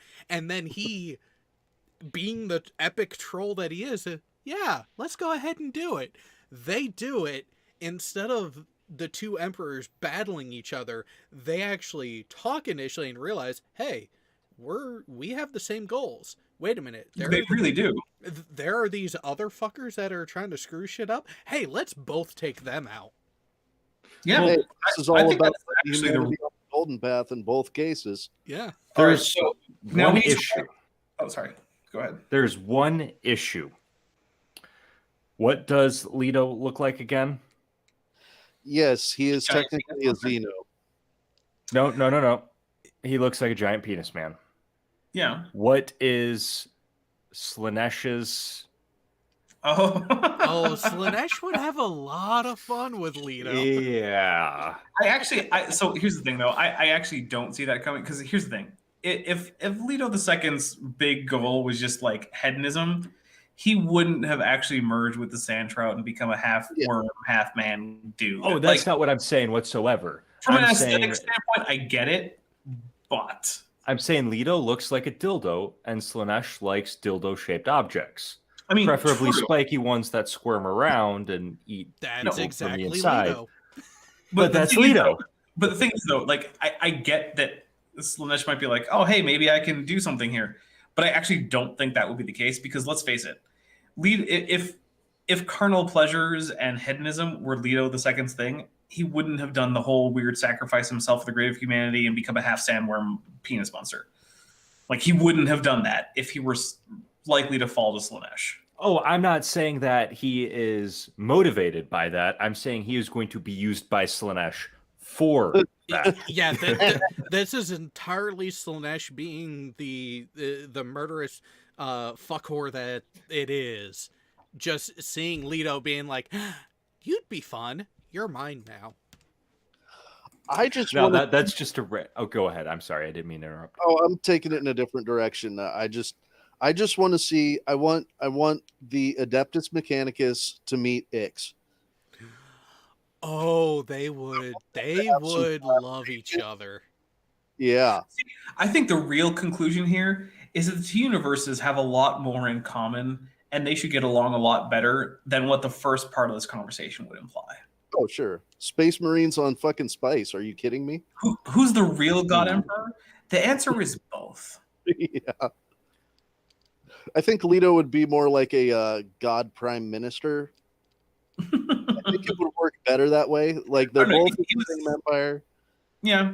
Well, the other thing is you could even do sort of like the Treaty of Mars idea, where like they're parallel empires that exist in the same space, and while they technically have different chains of command and whatnot, they support each other and they provide services in both directions and whatnot. Like so. Maybe if we go with the assumption that like space folding is a more reliable form of FTL, like they become the primary guys in charge of like FTL navigation, and the Imperium remains the Imperium and the Mechanicus remain like the way that you get things like super soldiers and obscene, crazy weapons that are less intense than Death Star. Sardaukar and Terminator armor. No. They would need a Black Carapace to really be as effective as Space Marine. I don't know. I mean, you toss in some Talaxu in there, and I think that there could be a hell of a lot of complements between those two empires. You have to keep in mind that in order for Terminator armor to even be effective in the hands of a Terminator Marine, they have to have hundreds of years of practice of Black Carapace, and I defer to your knowledge of 40K. Yeah, so the thing is, the Sardaukar are more close to Imperial stormtroopers in lore-wise, which don't get me wrong. The Sardaukar and the the Death Guard of Krieg, they would be no, I was thinking the Kriegsguard. Oh, my bad. Those two together, they would be fast friends. Yeah, but my thing is like, in terms of like, what's a rough equivalent for 40K for the Sardaukar, and it really is more like, it's really more like the Imperial stormtroopers, right? Who are like about as elite as it gets while being unaugmented humans, right? Like they trained for like years and years and years. They're hyper loyal to the Emperor. They get the best equipment available to non-enhanced humans generally. However, when you compare it to a Space Marine who's genetically enhanced, who has a Black Carapace to directly have a neural interface with their power armor, who has centuries, well beyond a normal human lifespan under their belt in many cases, I mean, Space Marines win against Sardaukar, hands down. Oh yeah, no, that's the 40K's bigger guns that I will not challenge. Yeah.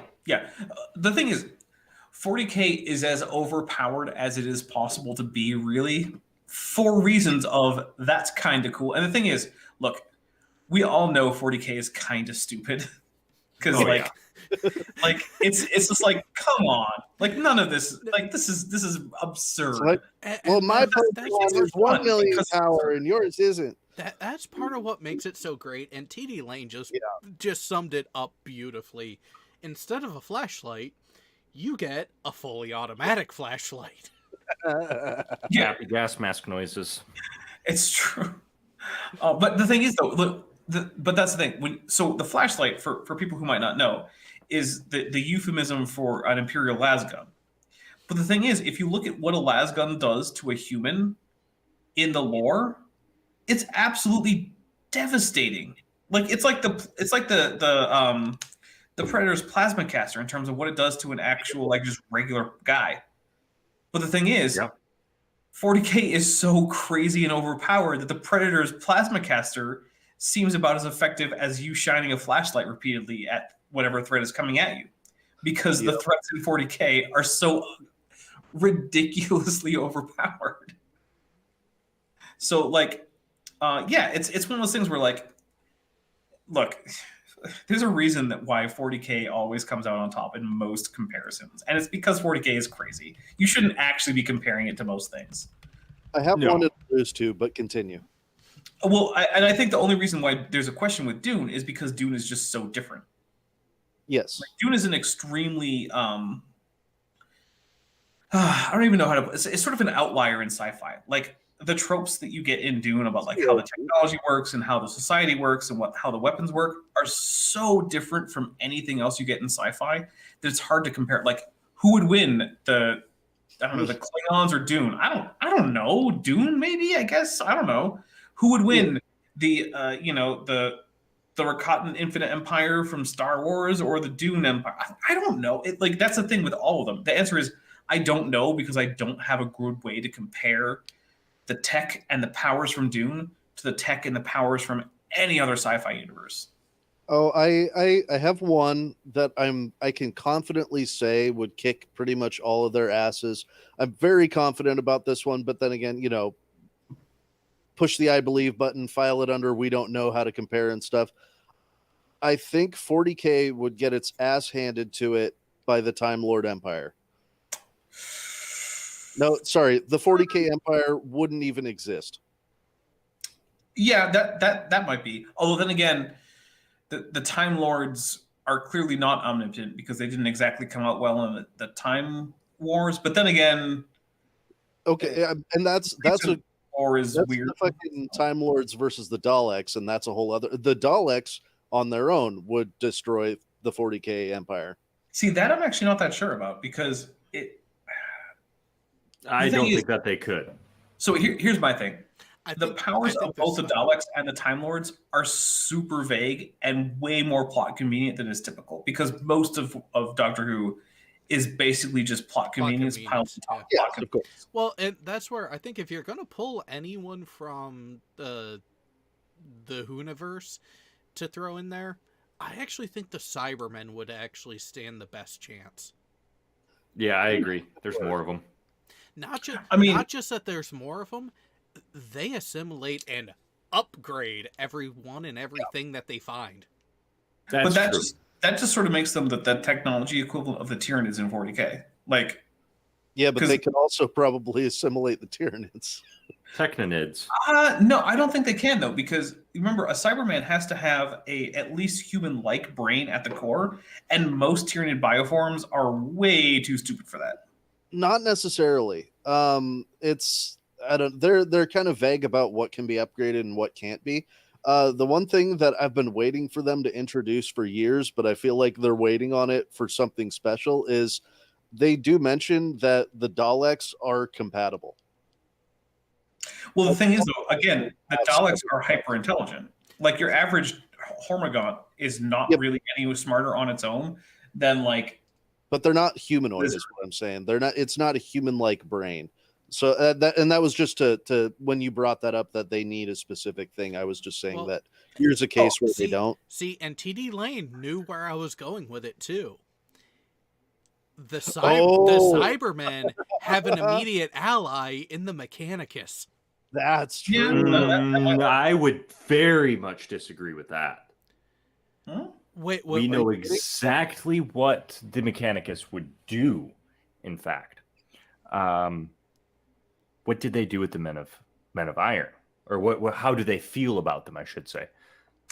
Well, not great. Then again, I would say that the Cybermen are much more like servitors than they are like the Men of Iron. Yeah. No, I agree, but that's a distinction that the Mechanicus would have to come to.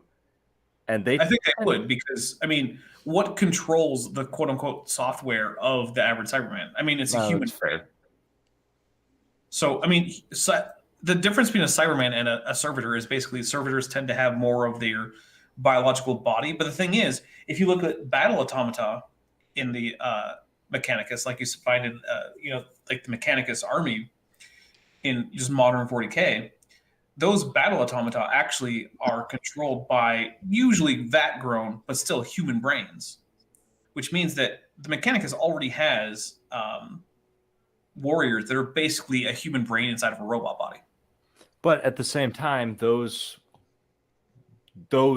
human brains and robot bodies are nowhere near as intelligent as a Cyberman is.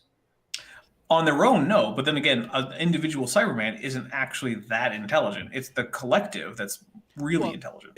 The collective is really intelligent for the Cybermen, but even then, your average grunt Cyberman is still rather intelligent because it's based off of the human or the source that they got the brain from.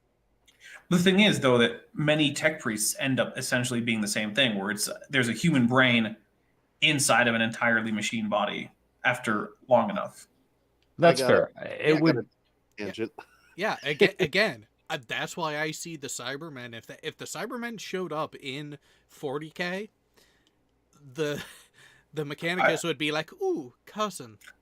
I think at the very least there would be a sizable schism within the Mechanicus that would side with the Cybermen. Yeah, I can agree with that. So I know we're coming up on time, but Cyber Titans. if we're talking about the 40K universe and the Dune universe colliding, I think Duncan Idaho, the final Duncan Idaho, would be the Omnissiah. Yeah, I could see that. No, but he would. He would, with the way the series wrapped up that arc in the primary book lineage. He was the Omnissiah. He was in every robot. He was the Machine Empire. So my big takeaway from this is I think that two things. One is it's almost impossible to compare the hand waviums from Dune and most other sci-fi universes, especially the 40K, because they work so differently.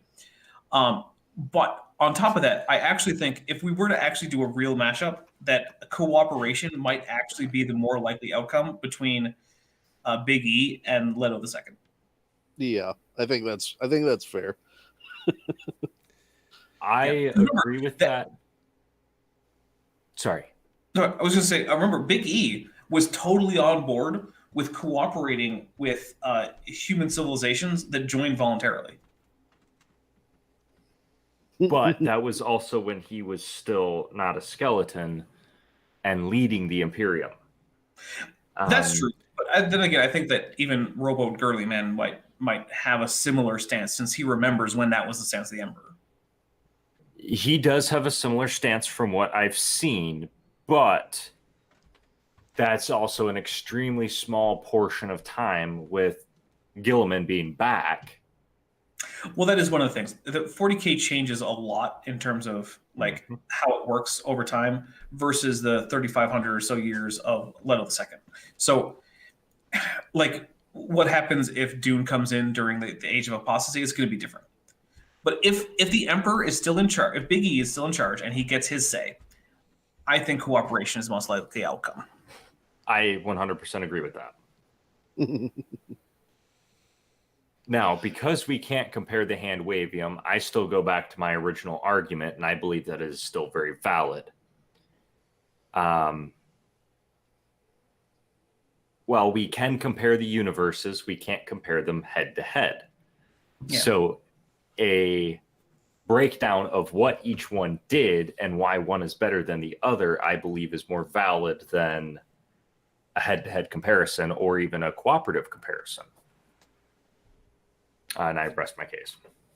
And I just come back to, there were obstacles that are incomparably high, I think, in the case of Big E. And I think that for that reason, you have to either say that it's not easy to say, or I think you're going to give it to Big E just because he had multiple Azathoths working against him. And Leto didn't have to deal with a damn thing even close to that. And that's fair, but at the same time, he had to deal with the other guilds. Yeah. Just being a standward with other human factions, which he did handily. I think it comes down to numbers. I think the Dune Imperium is significantly larger at every stage of the books, especially if we're just considering Leto's. And it also has to do with the results. Leto demonstrably accomplished his goal, demonstrably won, demonstrably. We can't demonstrate any of it. In the lore, we see that Leto put humanity on the golden path and accomplished it. The 40K Emperor, that's a little murky. He could still lose. And that's where I sit on it. What it really depends on is what happens in the 42nd millennium. Oh, we don't know. Does the God Emperor come back? To some extent, he already has. No, but can he completely revive? Yeah, it's one of those. Does he come back and stop playing the phone call game? Well, that's the thing. We don't know.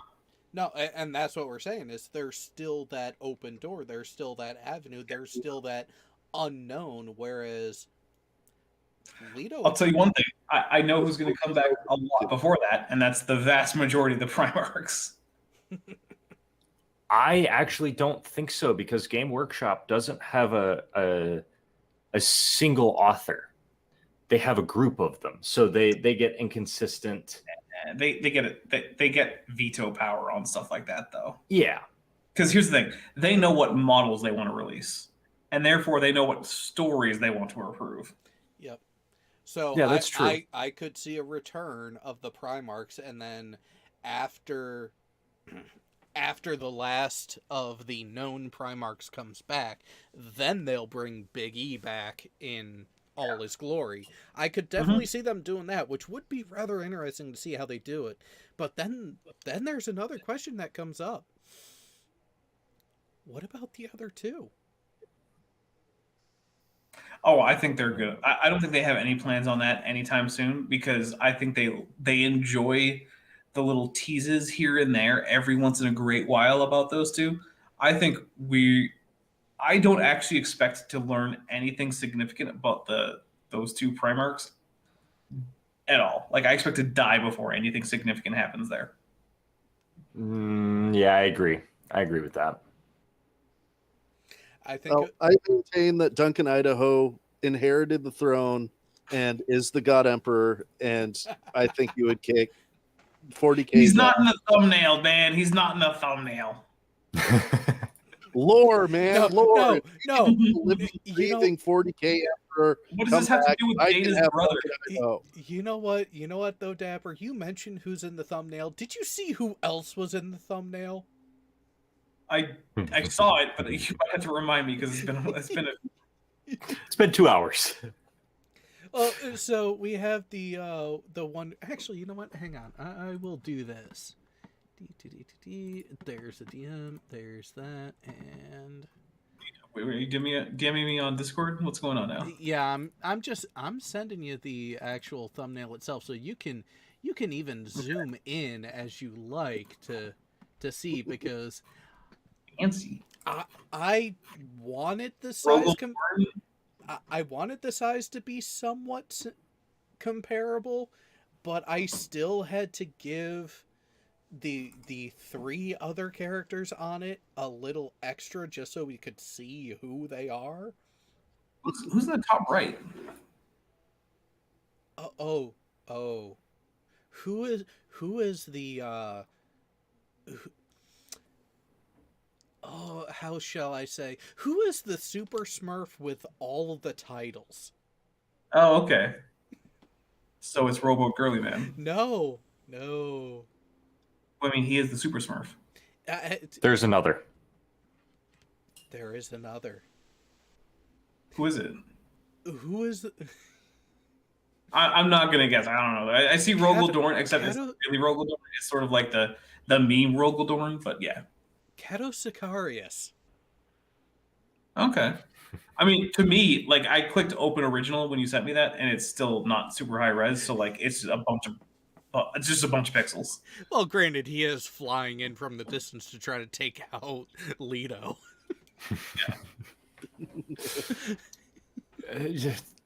That would be a good fight to see. Oh, Kato Sicarius against Leto. Well, to be fair, I mean, Kato Sicarius was sent into a number of unwinnable situations only to win and actually get it done.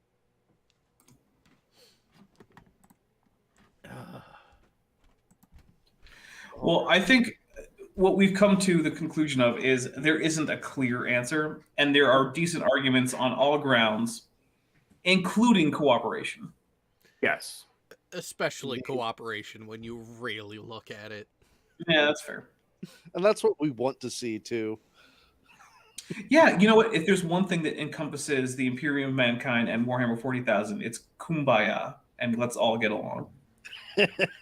Let's be real. Who wouldn't want to see spiced up Space Marines take on Bloodletters?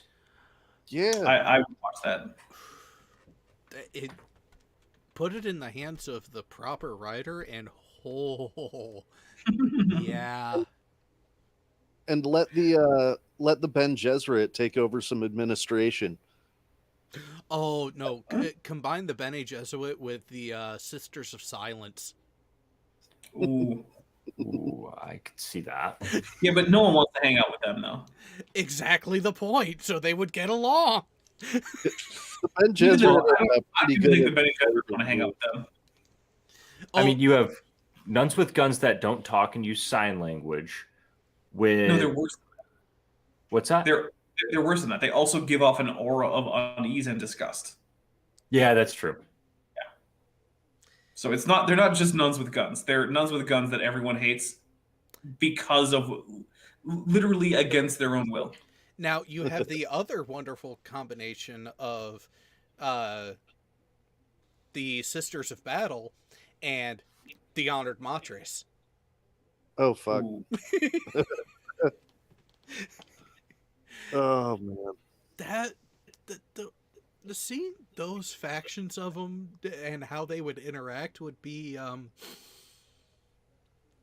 dangerous and yet exciting at the same time. I would honestly love to see how the Dune universe reacts to orcs. Atomics, because they're not humans. Just atomics everywhere. Yeah. Yeah. Because they would realize